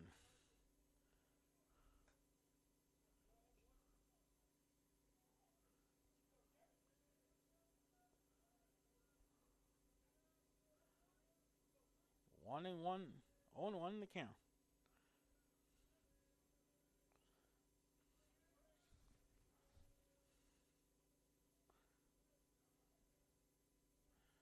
The 0-1.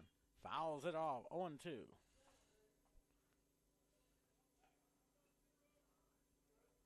Oh and 2. Exactly where you.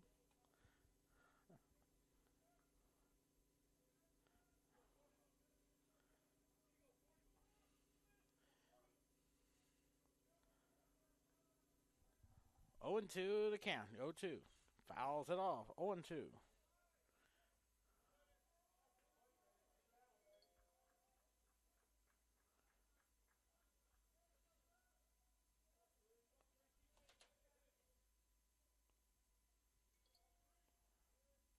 Oh and 2 the count. Checks on Merced.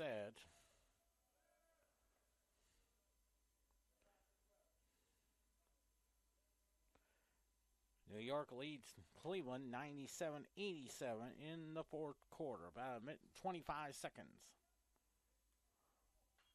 Fouls it off to the screen again. Still 0-2 on Jeremy Conforte.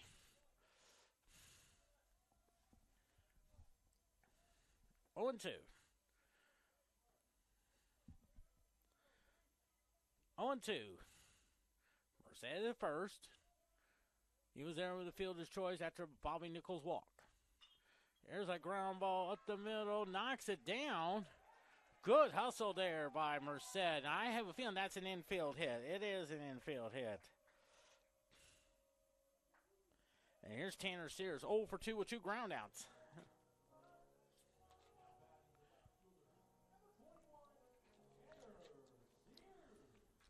Here's Tanner Sears.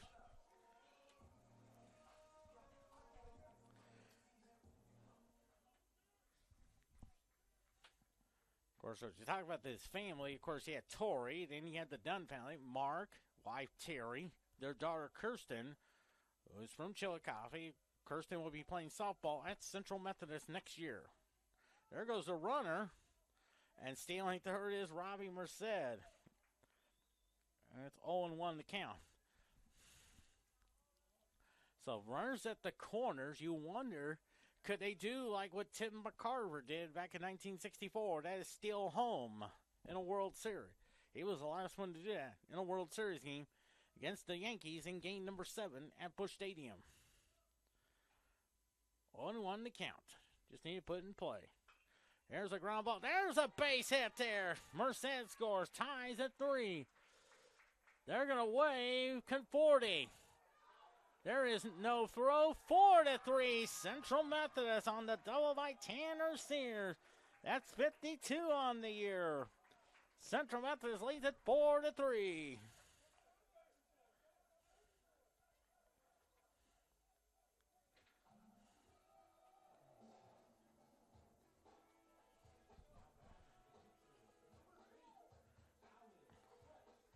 Allen West up there. And next up, Joey Fitzgerald Jr. is the courtesy runner.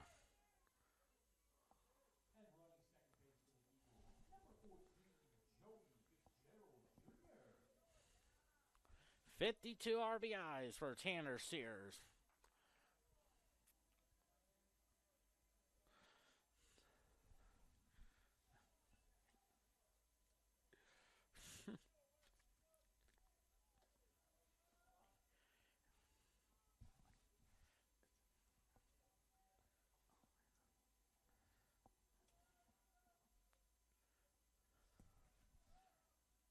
So set runner at second is Joey Fitzgerald Jr. trying to add some runs here. First pitch to him. And it's a ball. 1-0 to Allen West. 0 for 1 with the walk.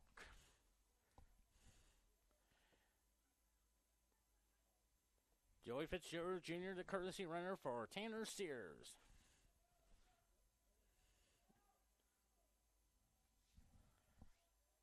Two big runs in on 2 hits. The 1-0 fouls it off. 1-1.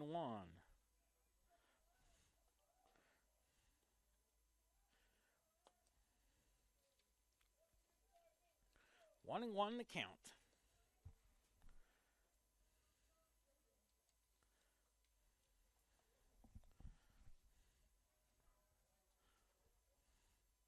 One and one to Allen West.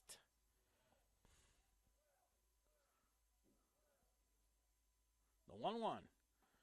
There's the curveball miss. 2-1.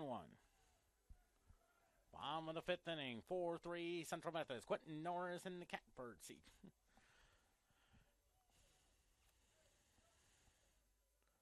2-1 to count.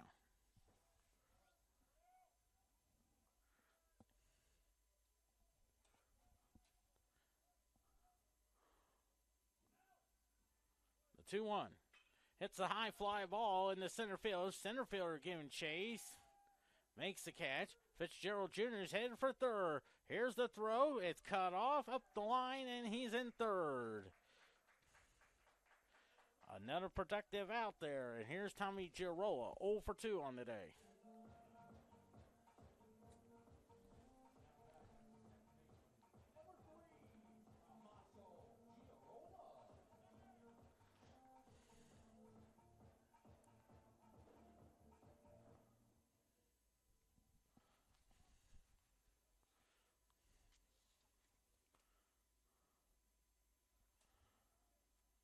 Fitzgerald Jr. at third, and Tommy Girola pops the foul. Strike 1.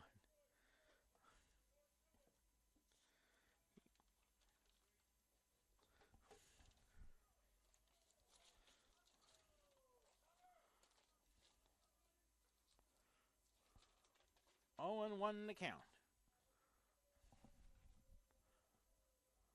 0-1. Ball 1-1 on deck. Joseph Weatherford. Bottom of the 5th inning. Central Methodist leads it 4-3 thanks to a 2 RBI double by Tanner Sears. Gives him 52 on the year. Trying to add to this 4-3 game. Here's the 2. The 1. 2-1.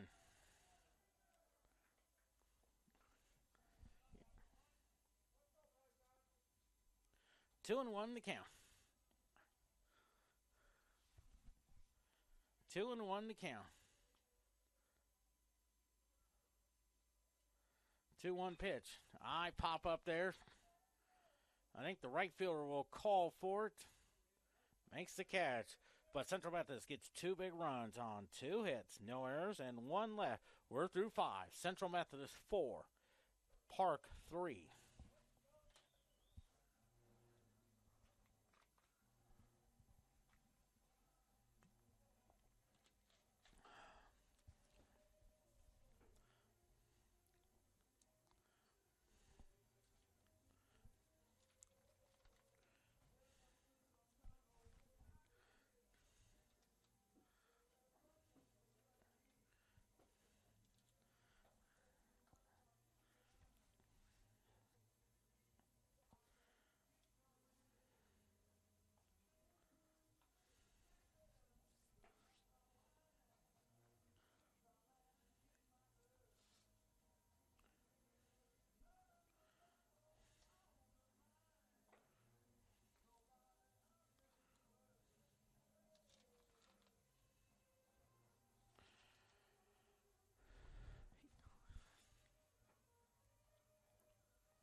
4 runs, 4 hits, no errors for Central Methodist. 3 runs, 7 hits, and no errors for Park University. Of course, just about ready to get started. Game 4 of the Western Conference play between Sacramento and Golden State.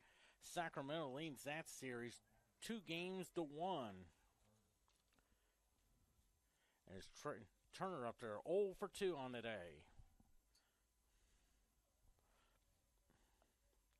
Allen West has a 1-run lead to work with in the first pitch. Swings and misses, strike 1. Armando Ramirez will follow, and then Kenneth Melendez.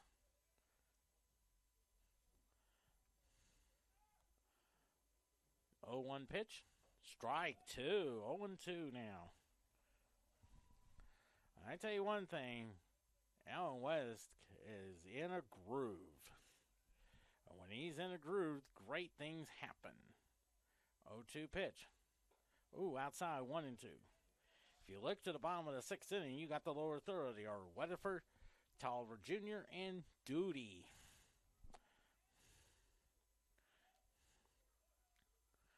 One and two the count. Hits the ground ball just past the infield.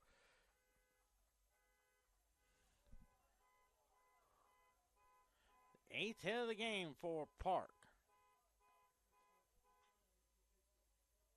So it looks like maybe a pitching change, and that looks like a call to bullpen is sponsored by Truman's Bar and Grill, located on Park DeVille Drive in Columbia, Missouri, as Breland wants to go out there.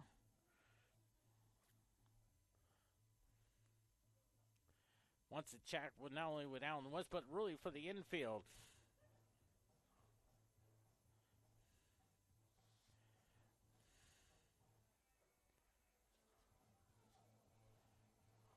Actually, they're going to stay with Allen West. There is nobody in the Central Methodist bullpen.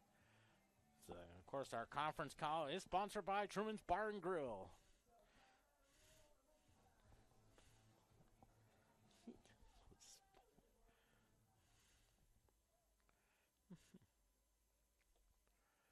So here's Armando Ramirez, 1 for 2 with a single. 4-3 Central Methodist. Top of the 6th inning. And as a ball, 1-0 to count.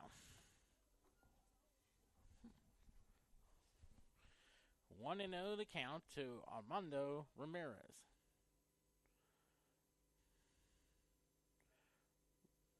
The 1-0 pitch to him. 2-0 to count.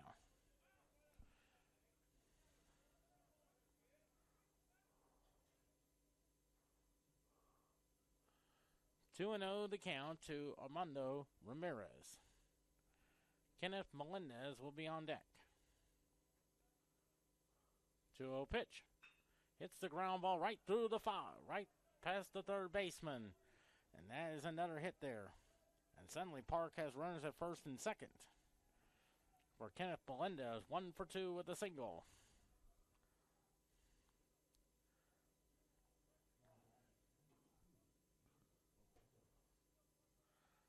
9 hits already for Park University. All of them since the 3rd inning. Here we are in the top of the 6th, 4-3 Central Methodist. I think that's Larry Riddle Jr. warming up in the Central Methodist bullpen. The pitch lays down the bunt, and that's a foul ball. Strike 1.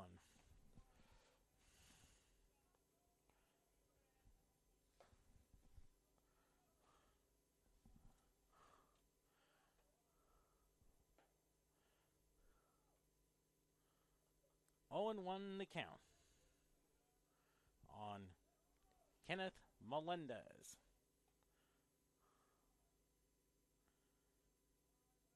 0-1 now. Lays down the bunt.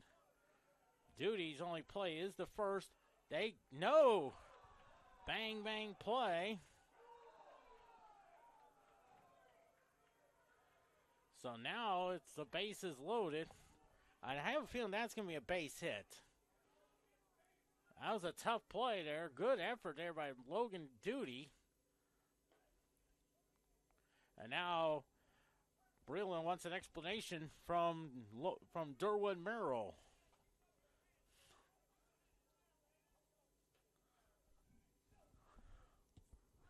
So now bases loaded. I'm thinking that would be an infield hit.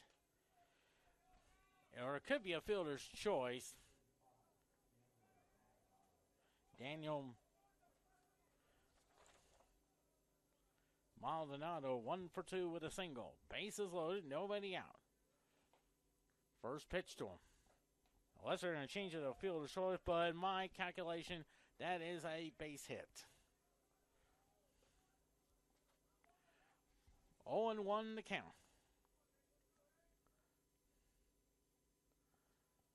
0-1 pitch. Off the glove. They'll go to second for one. The first, double play. But Turner will score the tying run. They get the play at second. A 4-3 double play. No RBI recorded. Here's Alex Rodriguez. So 2 outs. 1 for 3 with a single.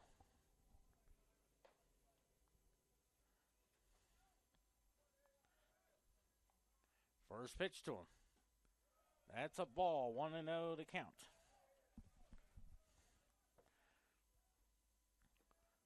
One ball, no strikes.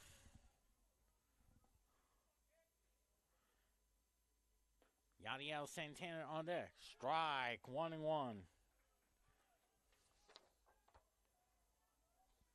1-1 to count.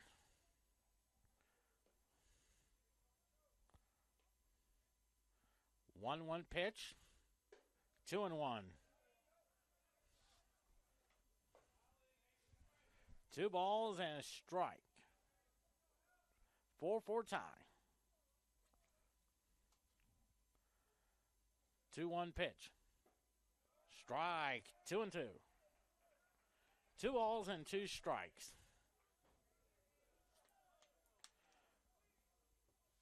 Ramirez at third.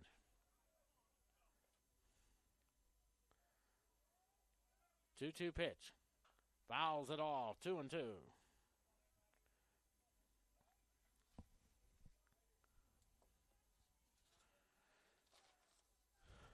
2-2 the count.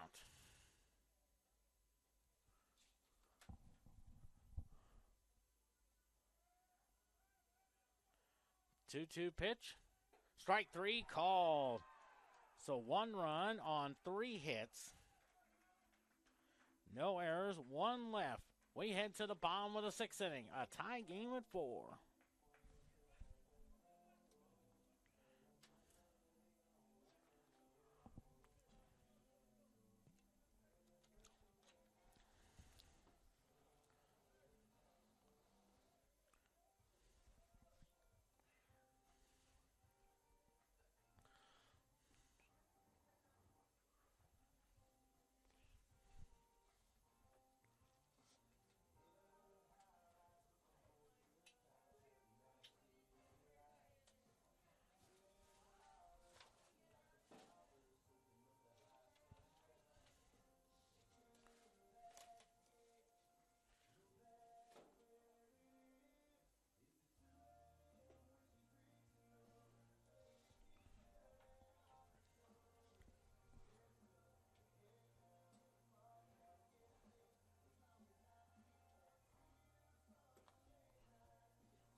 And it's Michael Hoffman, 1-1 with ERA at 3, 9 walks, 6 strikeouts.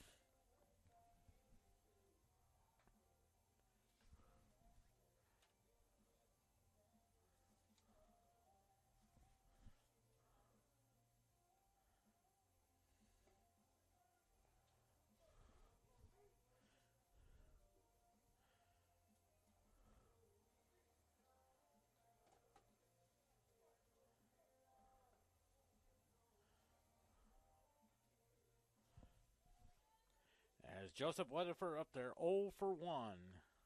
Drew a walk his first time up. Bottom of the 6th inning. A tie game at 4.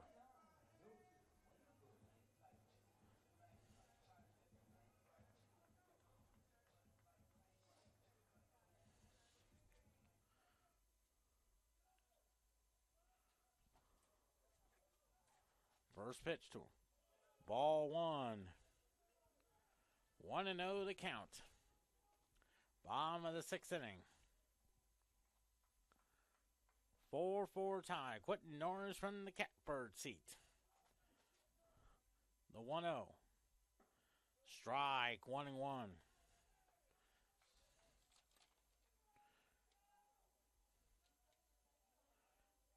1-1 the count. The 1-1. Hits the ground ball. There's a base hit there. 5th hit of the game for Central Methodist.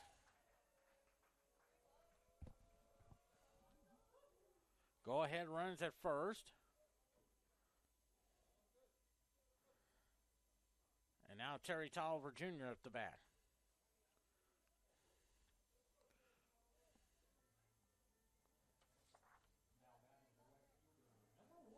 Oh for 1 with a walk as well. You wonder they may put the bunt game in there. You see Khalil Frasher coming out in the on-deck circle. Probably to hit for Logan Duty. And now it looks like Gannon Ruckman is the courtesy runner.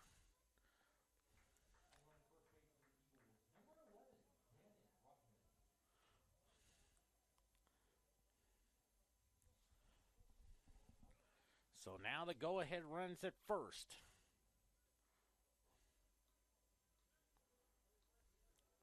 You wonder they may put the bunt game in to work. For Terry Tolliver Jr., you know he's a good runner. So Ruckman, first pitch. They do bunt, but it's a ball. Good job of pulling it back. 1-0 the count. Looks like Khalil Frasher's on deck.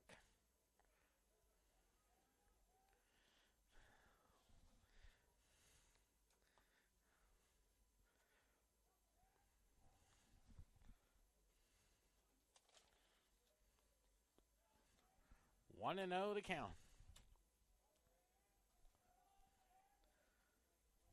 Khalil Thrasher, one of the seniors being reckoned. The 1-0. Ball 2. 2-0 to count. Basically, he's trying to bunt to move Gannon Ruckman to second. I'm sure.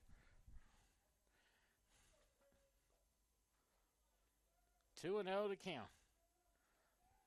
2-0 pitch. Rise the bunt, strike, 2-1.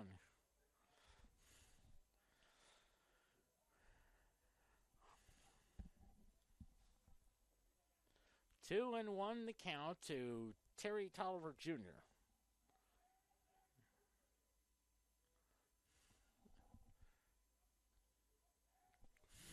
Yeah, 2-1 now. And a foul ball, 2-2. You're good. 2-2 now on Terry Tolliver Jr. You. Bottom of this 6th inning, 4-4 tie. Ruckman Jr., the courtesy runner for Weatherford. Let's see if he gets a good pitch here.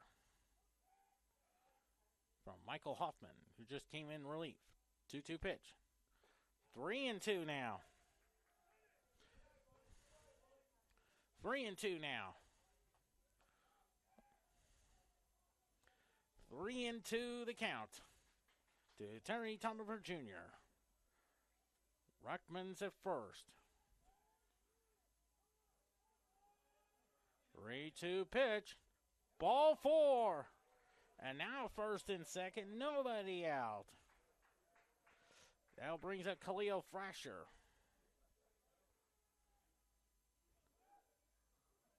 Oh, actually, it's Logan Duty. So Logan Duty is up the bat.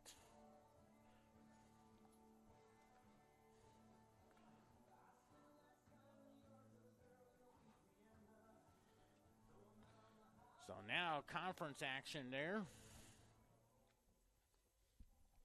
So the go-ahead runs at second. Terry Tolliver Jr. is at first. And looks like another pitching. So he pitched 2 batters. I know there should be a rule in college baseball. I know they had a rule in Major League Baseball back in 2020. You had to pitch the 3 batters before a pitching change. And I think that should be a rule in college baseball, especially in the NAIA level. They should include a rule where you have to pitch the 3 batters before you can make a pitching change.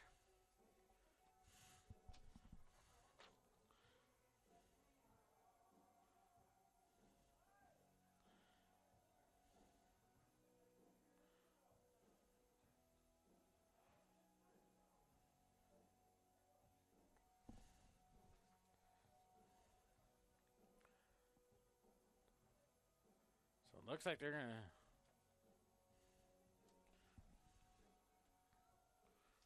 Looks like a new pitcher on the mound.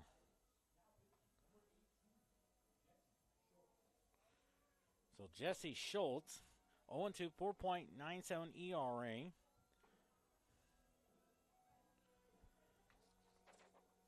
Four walks, 7 strikeouts from Green Valley, Missouri, around the Blue Springs area. And that's also, some of my friends live there. Of course, that's Keith and Kelly Ogle.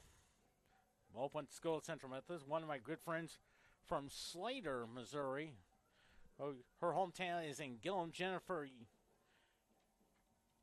Young. Of course, her sister is Jamie. They both went to Slater. Both were from Gillum, along with one of their best friends named Jamie Himmelberg, or is now Jamie Tobin. And then also another friend who I went to middle school with, who later went to Green Valley, named Rick Curry. I believe he is living in Kansas City, Missouri.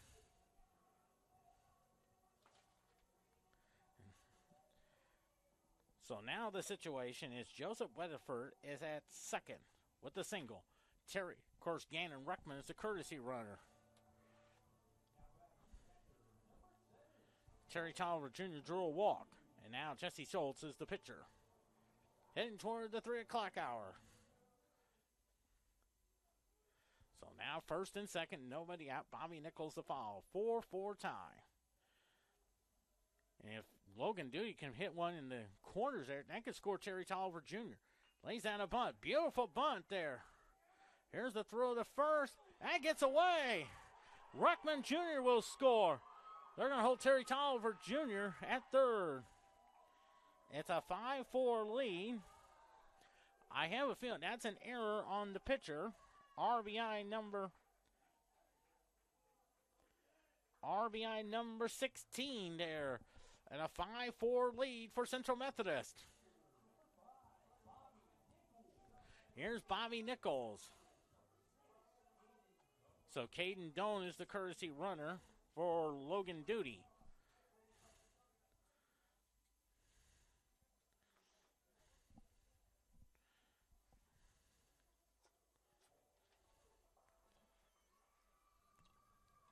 So he pitched to one batter.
Here's Bryce Purdue, the third pitcher of the inning, fourth pitcher already for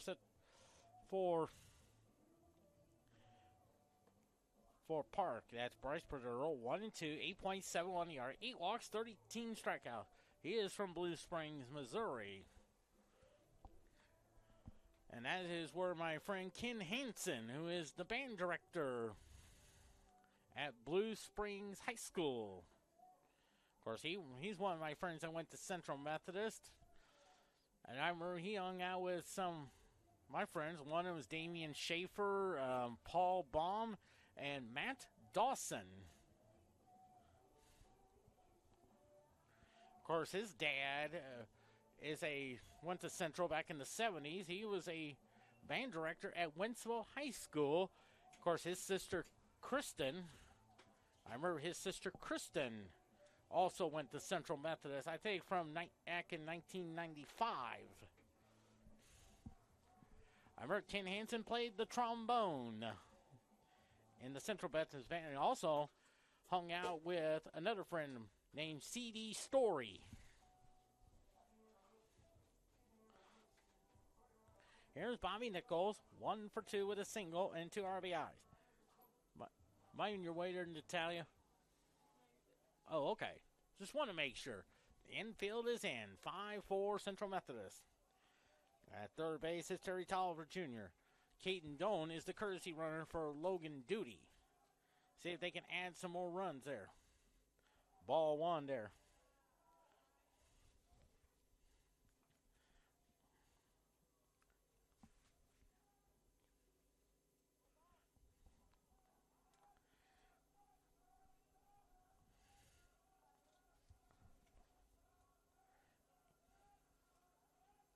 One and 0 the count. The 1-0. Lines that one foul, 1-1. Similar situation we saw in the bottom of the 7th inning, game 2. We had heard the infield was in, nobody out, and Tommy Giarola lined the single. It's a 5-4 ball game in the bottom of the 6th inning.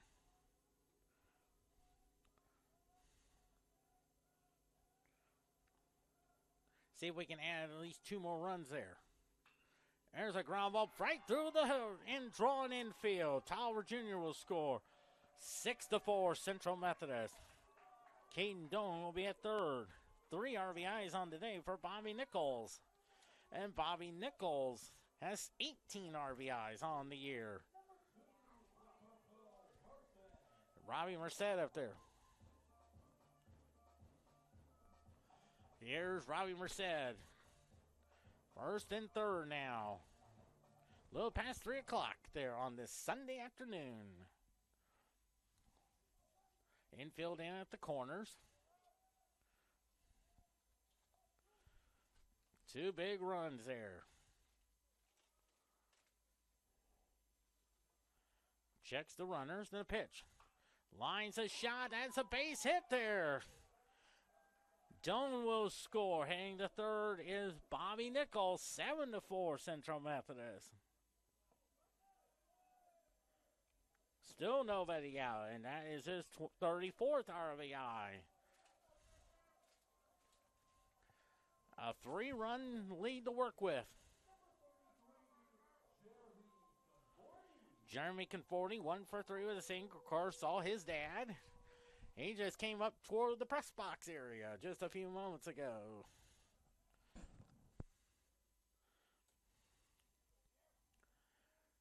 Seven to 4 now. They check on Robbie Merced. Nichols at third. You wonder, they may try the old double steals trick like Tim McCarver did back in 1964.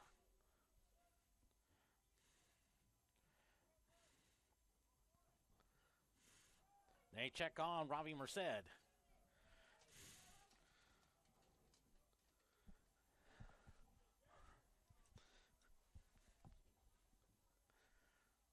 You remember Tim McCarver was the last player to ever steal home in a World Series. The pitch to him. High pop up there. I think the catcher calls for it. And there's out number 1. So 1 out now for Tanner Sears. 1 for 3 with a double and 2 RBIs. That came in the 5th inning. That gave Central Methodist the 4-3 lead before 52 RBIs. Leads the team in RBIs and home runs with 11. There's his mom, Shelly, taking pictures there.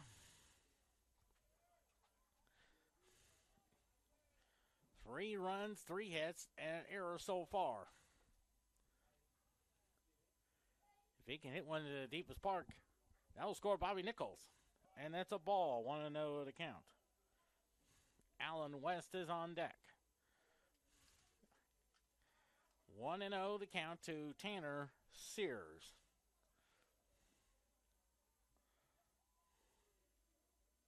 The 1-0. 2-0 to count.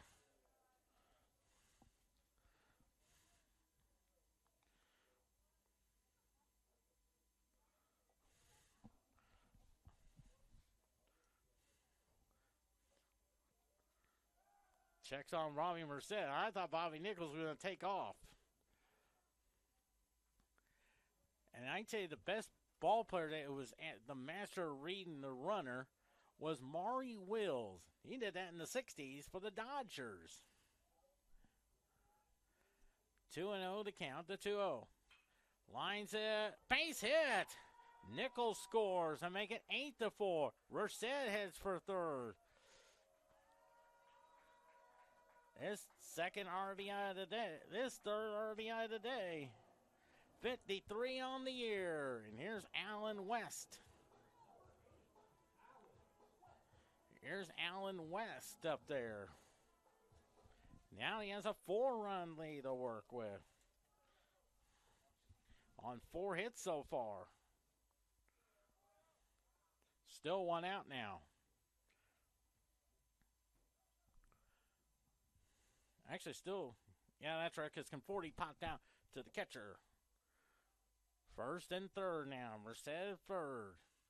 Strike, 0-1 now. The 8th man to bat this inning. 0-1 to count.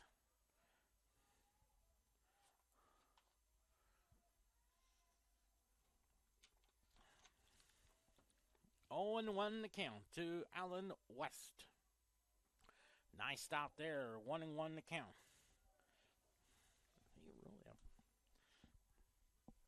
One ball, 1 strike. Central Methodist led 2-0 after 2. Park Etcher with 3 in the 3rd. Central Methodist with 2 in the 5th. 4-3 lead. Then Park tied with 4 with a run in the 4th. Run in the 6th inning. And now 4 big runs there for an 8-4 lead. Trying to add some more. The 1-0. 1-1 and it's 2-1. 2 balls and a strike. 2-1 to Alan West.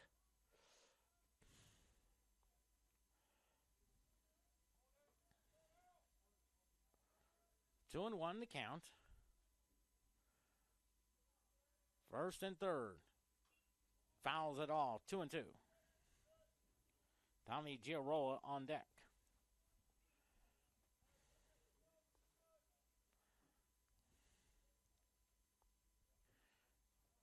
Two and 2 to Alan West.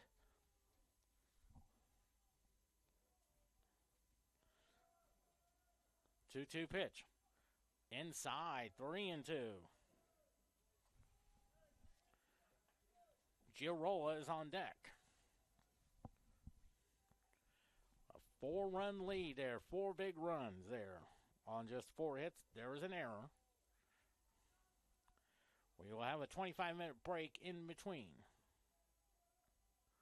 Checks on the runner, and Merced was thought about taking off.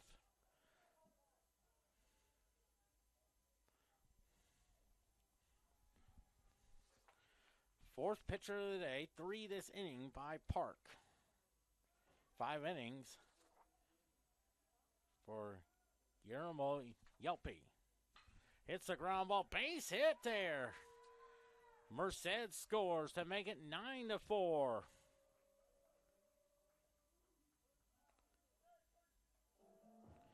And West has 29 RBIs now, as Dominic Van Dorn is the courtesy runner. Tommy Giroux 0 for 3 on the day. The ninth man to bat. And a 5-run inning and a 5-run lead to work with for Allen West.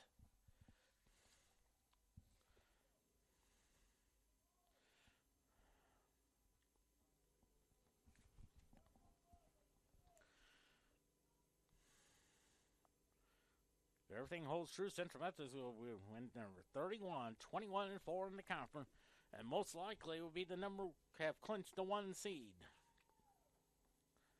The pitch.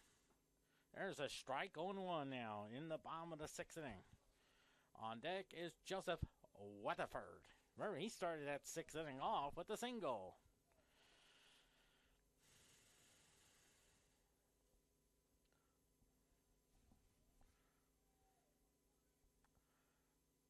Oh and 1 the count. 0-1 now. Strike 2.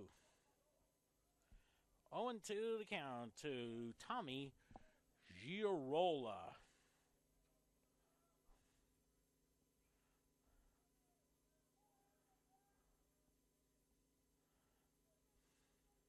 Oh and 2 the count.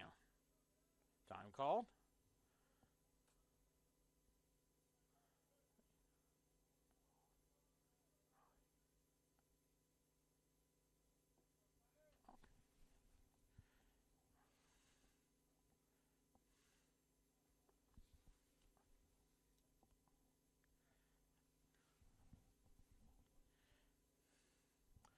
Oh and 2 the count.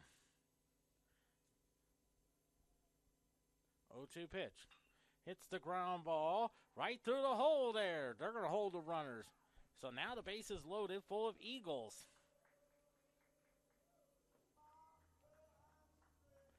And what's amazing thing is, everybody on the Central Methodist, all the starters on Central Methodist, Joseph Weatherford 1 for 2 with a single. That started that rally off.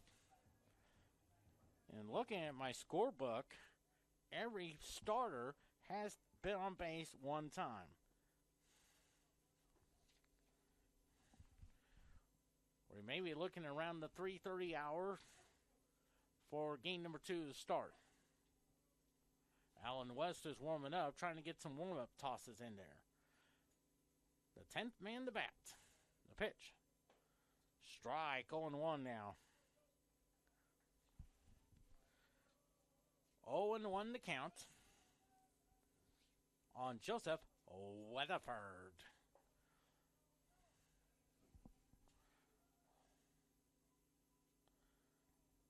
Nine for Central Methodist. 0-1 to count. The 0-1. Ooh, that kind of gets away, and it's 1-1. That's Terry Tolliver Jr. on deck.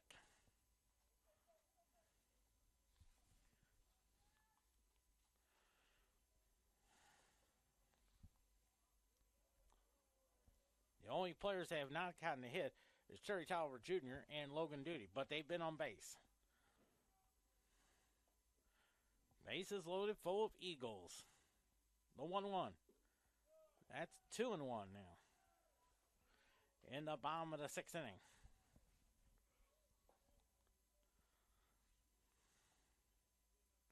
Still 1 out. That came when Jeremy Conforti popped out to the catcher. Looks like infield is probably at a normal depth, anticipating maybe a double play ball.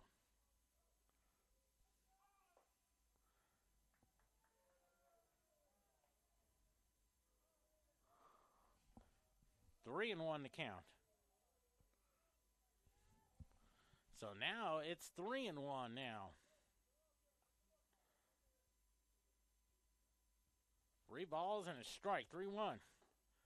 And ball 4. So walk. That scores Tanner Sears. And it's 10-4. And Joseph Weatherford has 34 RBI. 6 big runs there. Here's Terry Tolliver Jr. 0 for 1 with 2 walks. Boy, Central Methodist is starting to open that lead up there. And he scored one of the 6 runs in that 6th inning. The pitch. Lines a shot. That's a base hit there. Dan Dorn will score and make it 11-4. 7 big runs there, and Tolliver Jr. has 2 RBIs on the season. Here's Logan Duty.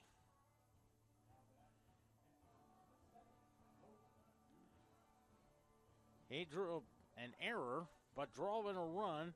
That gave Central Methodist a 5-4 lead there. That was when he was trying to lay down a sack bunt. And, of course, the ball went into the right field area. That scored Joseph Weatherford. And, of course, moved Terry Tolliver Jr. to third. So another pitcher, the 4th pitcher of the inning for Park University.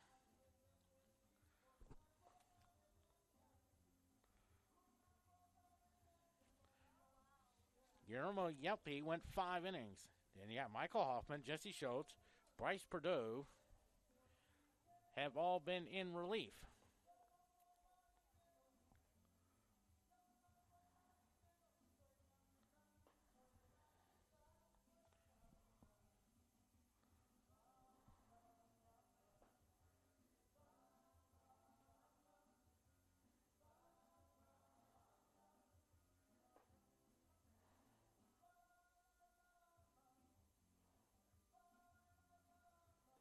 No pitcher on the mound for Park University. Adrian Colon Alves. 0-0 ERA at 6, 2 walks and 3 strikeouts.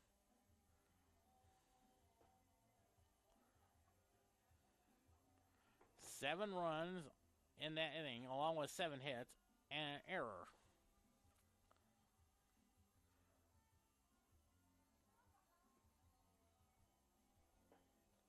Looks like Josh Tucker is warming up in the Central Methodist bullpen.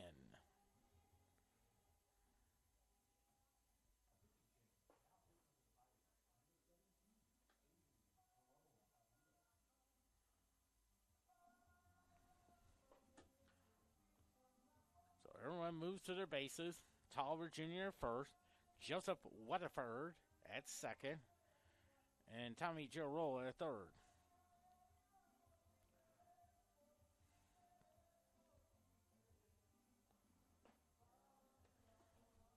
The 12th man to bat this inning is Logan Duty.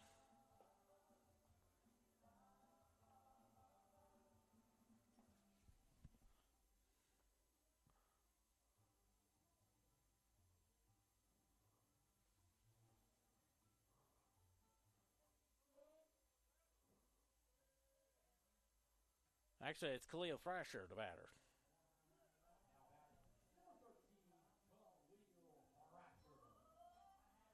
Khalil Frasher, 311 hitter. Actually, 2 homers, 12 RBIs. He batted 1 time. He's from Eudora, Kansas.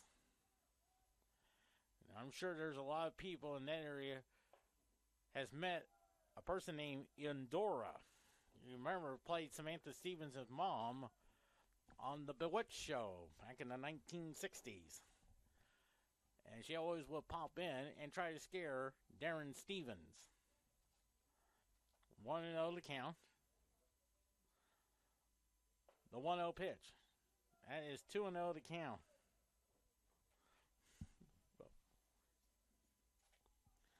Two and 0 to count on Khalil Frasher. And I have a feeling Logan Duty will be catching in the 7th inning. 2-0 to count. Here's the 2-0 pitch. Strike, 2-1. 7 big runs there.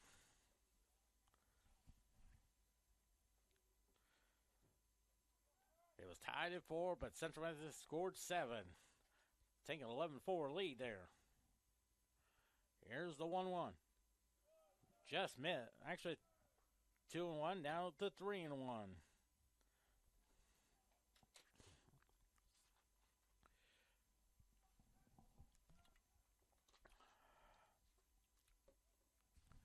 3-1 to count.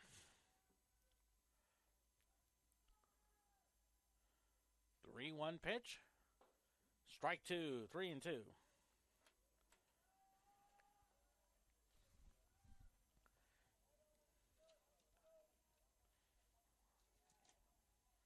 Three and two the count.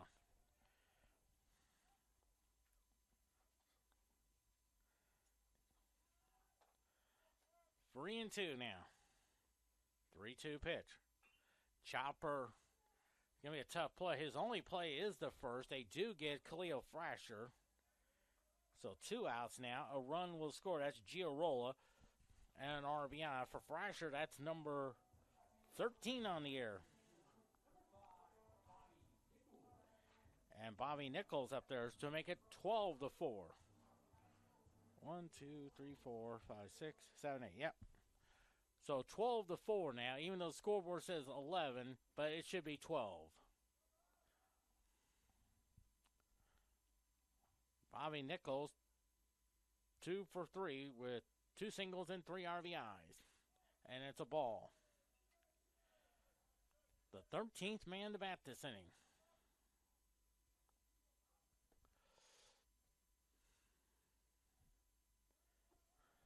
So Allen West has a 8-run lead to work with.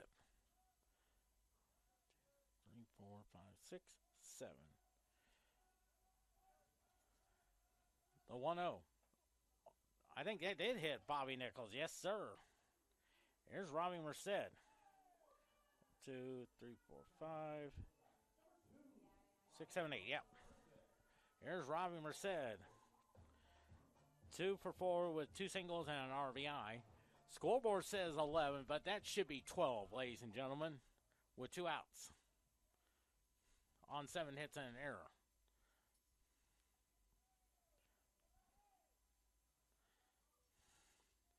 So bases loaded full of Eagles. And the pitch to him. I think, and that's a strike call. 0-1 to count to Robbie Merced. On deck, Jeremy Conforte.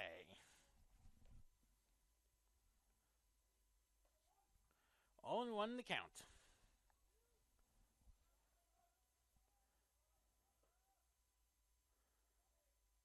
Oh, 1 pitch. Popped it up. Let's see who calls for it. Second baseman calls for it for the third out. So 8 runs on 7 hits. 1 error, 3 left. We head to the top of the 7th inning. Central Methodist leads it 12-4. 1, 2, 3, 4, 5, 6, 7. Yep, 7. So Josh Tucker.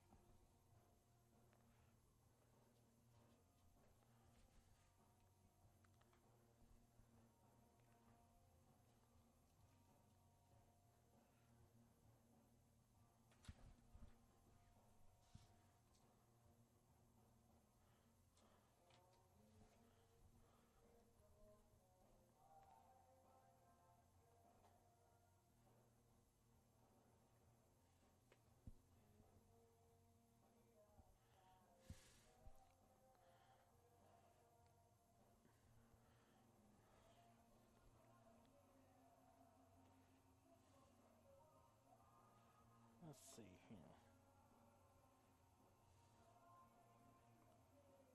I'm going to send that one to Coach Davis.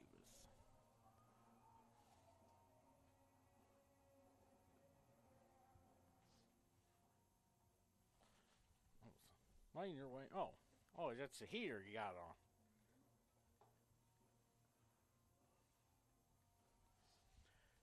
runs, 11 hits, no errors for Central Methodist. 4 runs, 10 hits, and an error for Park. There's Yandiel Santana, 0 for 3.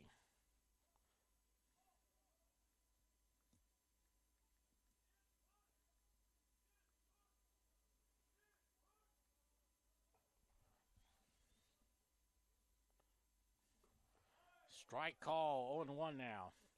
Josh Tucker, 10.80 ERA, 7 walks, 5 strikeouts from a beautiful town of Spokane, Washington. Swings and misses, 0-2. Boy, he's come out firing.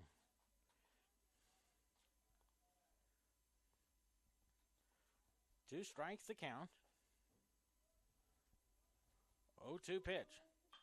It's a little cue shot to Robbie Merced. Throws over to to Trey Rosenflos for out number 1.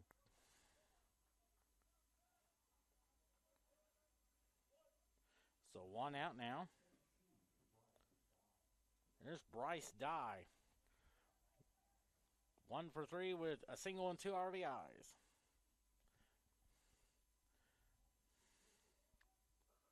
First pitch to him.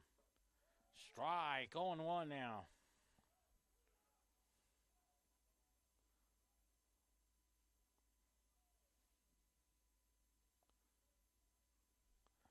Oh and 1 to count.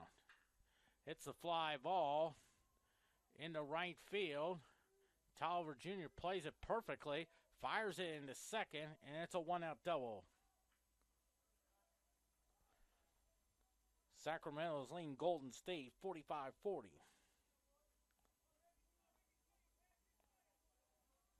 The New York Knicks defeated Cleveland 102-93. New York leads that series 3-1. Here's Ricardo Hernandez. 2 for 3 with 2 singles.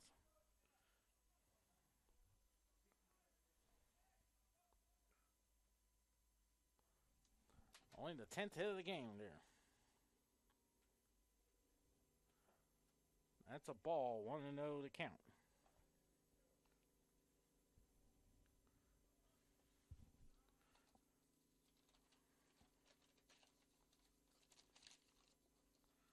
One and 0 to count the 1-0. 2-0. On Ricardo Hernandez. 2-0 to count. 12-4 Central Methodist. Fouls it off. Strike. That's a foul ball. 2-1, so actually the runner hit for third. Actually, he swung and missed. So it's a pass ball. I thought maybe Central Methodist softball defeated Park 8-0 on a 2-hitter by Jordan Ball. The 2-1. 3-1 to count. 8 runs, 12 hits, and an error. No runs, 2 hits, and error for Park. Offensively, 4 big RBIs by Lauren Hill. Strike 2. 3-2 the count.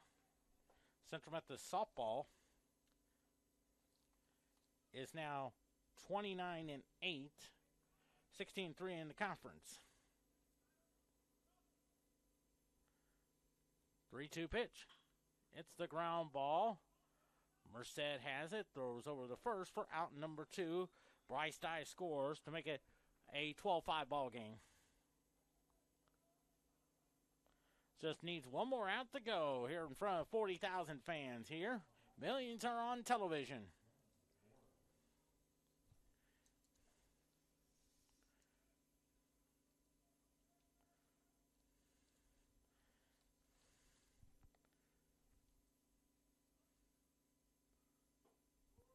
Strike call, 0-1 the count. No balls and 1 strike. 0-1 pitch. Ball, 1-1. New Jersey defeated Pittsburgh 14-20-3.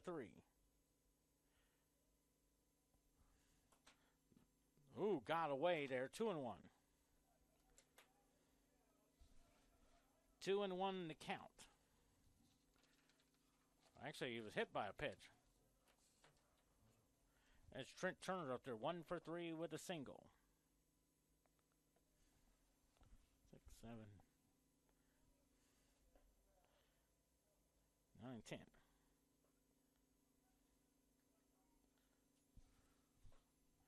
First pitch. That's ball, 1-0 the count. Trying to get one more out there. Houston leads Arlington 12-9. And into the third quarter. And these two teams will meet in the South Division playoffs. I think he did go. No, he did not. 2-0 to count. Usually the third out is very adventurous. Can be adventurous. It's a fly ball. I think Terry Tolliver Jr. calls for it. Makes a catch! And as Mel Allen will say it, how about that? And Central Methodist wins it 12-5. One run on one hit. No errors. They leave one. And Central Methodist with the victory. They are now, we'll give you the final line numbers there. 12 runs, 11 hits, no errors for Central Methodist. 5 runs, 10 hits, and an error for Park. Central Methodist with the victory. They are 31-12, 21-4 in the conference. Park is 8-19, 14-27 in the conference as well. Of course, game number 2 will follow in about 25 minutes or so. Quentin Norton saying so long. We'll see you in about 25 minutes for game number 2.